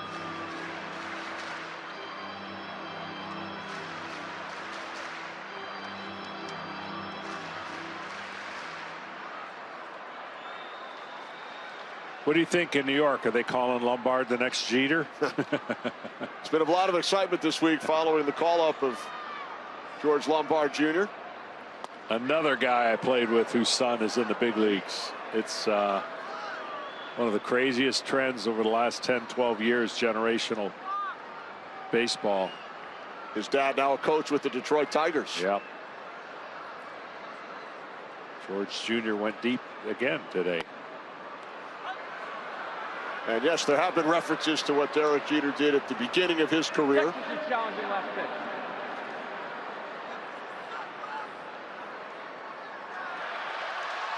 They have 1 challenge remaining.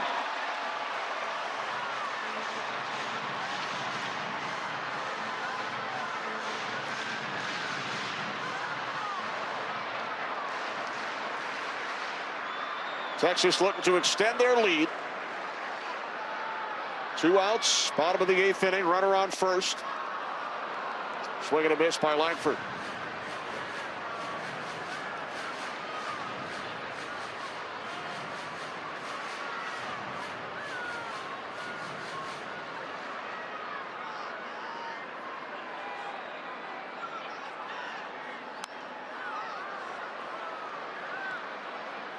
Orioles open the scoring in the top of the first inning when Jackson Holliday took Jacob DeGrom deep. DeGrom would go on to strike out 9 in 5 innings through 88 pitches. Texas scored 2 unearned runs in the bottom of the second.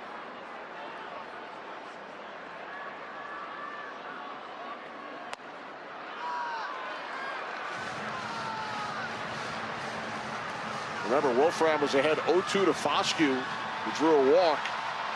And now Langford at the plate with a full count.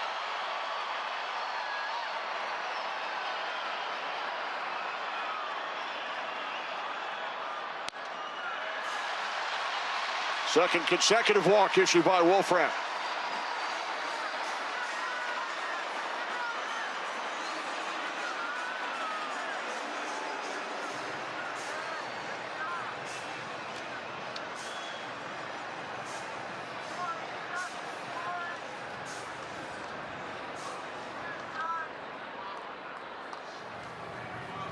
We'll look at Jacob Lotz with 22 saves on the season up in the Texas pen.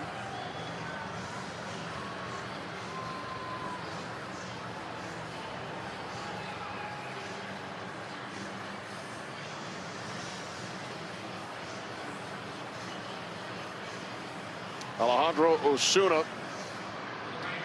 comes out to run for Justin Foscue.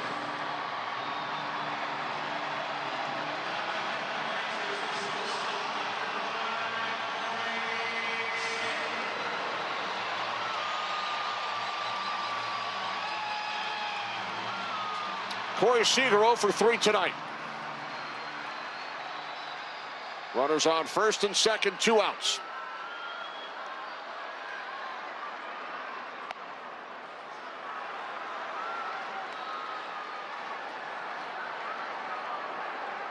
Wolfram was 1 strike away from striking out the side.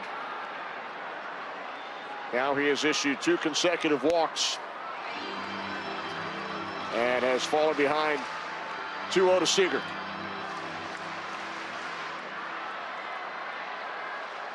Yeah, release point of his off speed's been off.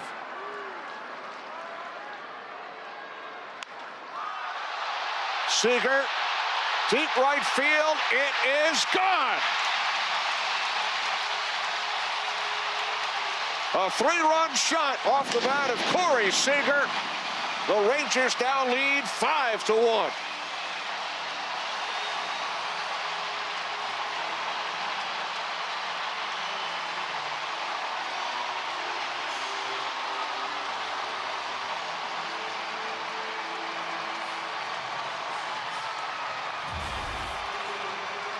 Been struggling on fastballs, did not struggle on this one. 2-0 Cookie right down the middle. And something this fan base has gotten used to seeing a lot. Power from Seager. Wolfram had struck out 2 Rangers. Wins and Lopez, the number 8 and 9 hitters. Foscue, the pinch hitter, was behind 0-2. He drew a walk, so did Langford, and then Seager with a 3-run homer.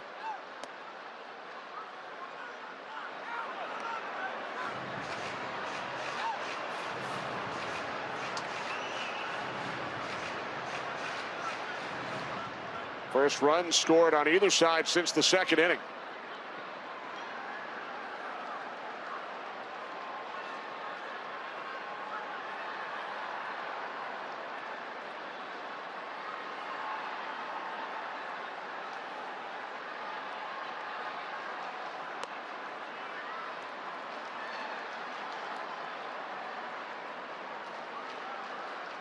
The Seager home run, the first extra base hit for Texas tonight.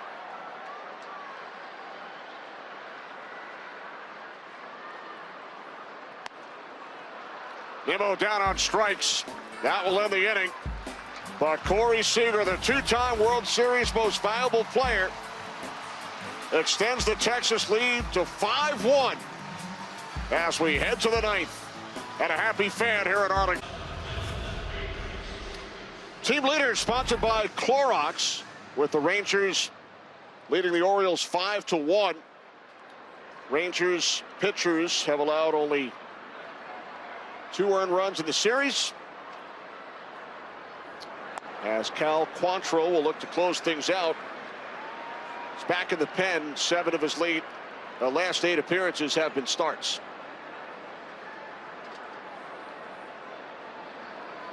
Beavers lead it off for the Orioles. He is 0 for 3 tonight.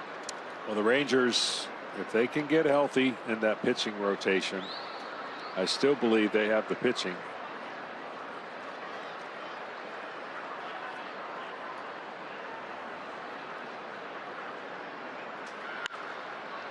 Line drive caught by the first baseman. Berger, 1 away.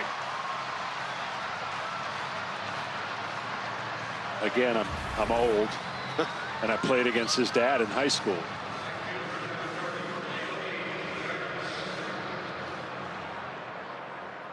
Wasn't that long ago. 38 at least. More than that, 40.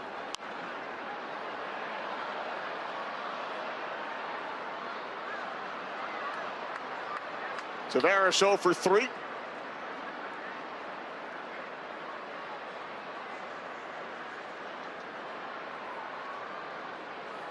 At least it wasn't his grandfather.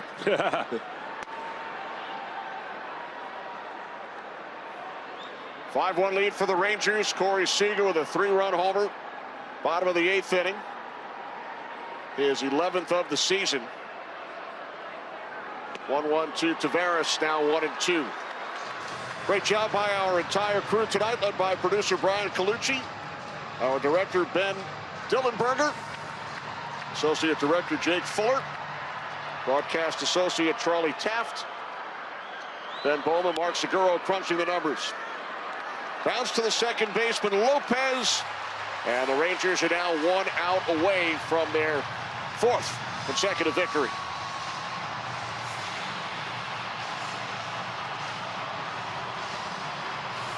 Another former teammate of yours, Skip Schumacher. Yes, he was at the end of my career in St. Louis. Come over from Miami.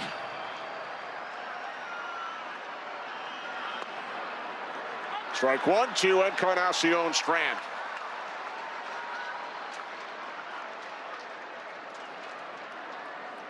One for 3, singled in the 5th, has struck out twice.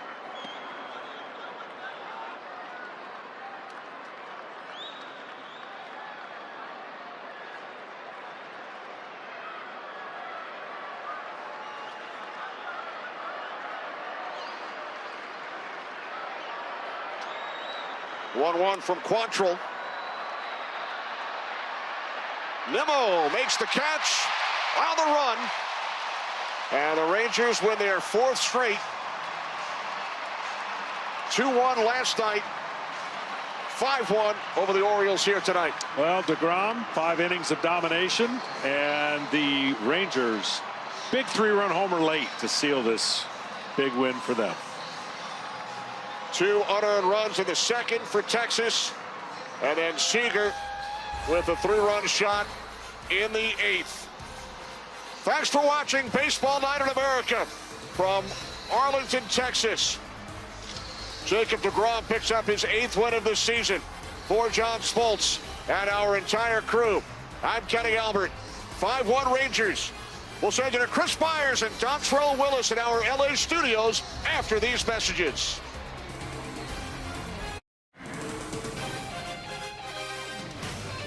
Baseball Night in America, our post-game show live from Los Angeles. Dontrell Willis, World Series champ. I'm Chris Myers. A 5-1 win for Texas. They get to 500. They're just a half game out of the AL West Division lead, with Houston losing. They've won 4 straight. Corey Seager, 3 hits and a homer. And Jacob DeGrom possibly could have been moved at the trade deadline, had a no trade and said, no way, I'm staying here. He knew what he was doing. He pitched well again. It spoke volumes. Skip Schumacher said it himself. Jacob DeGrom, one of the captains and leaders, he's stepped up today. 9 strikeouts was his 5 innings. He wants to stay in Texas because he believes in this group and this organization can do something big once again. Also, Corey Seager, he's somebody that's had multiple IL stints, a rough season, but he hit a 3-run home run. If he starts to get his foot down and feel comfortable and aggressive, you know what he can do when the lights are brightest in that uniform. So, man, this is a huge shot in the arm right now, and they're in the right direction with the right guys at the helm. Yep, went 5 innings, bullpen made it stand. Outstanding win for the Rangers. Tomorrow, the Stars of IndyCar will go full throttle in Portland. 4 Eastern, you'll see it only on Fox. Dotro Willis, Chris Myers, thanks for watching Baseball Night in America here on Fox. Have a great rest of your weekend.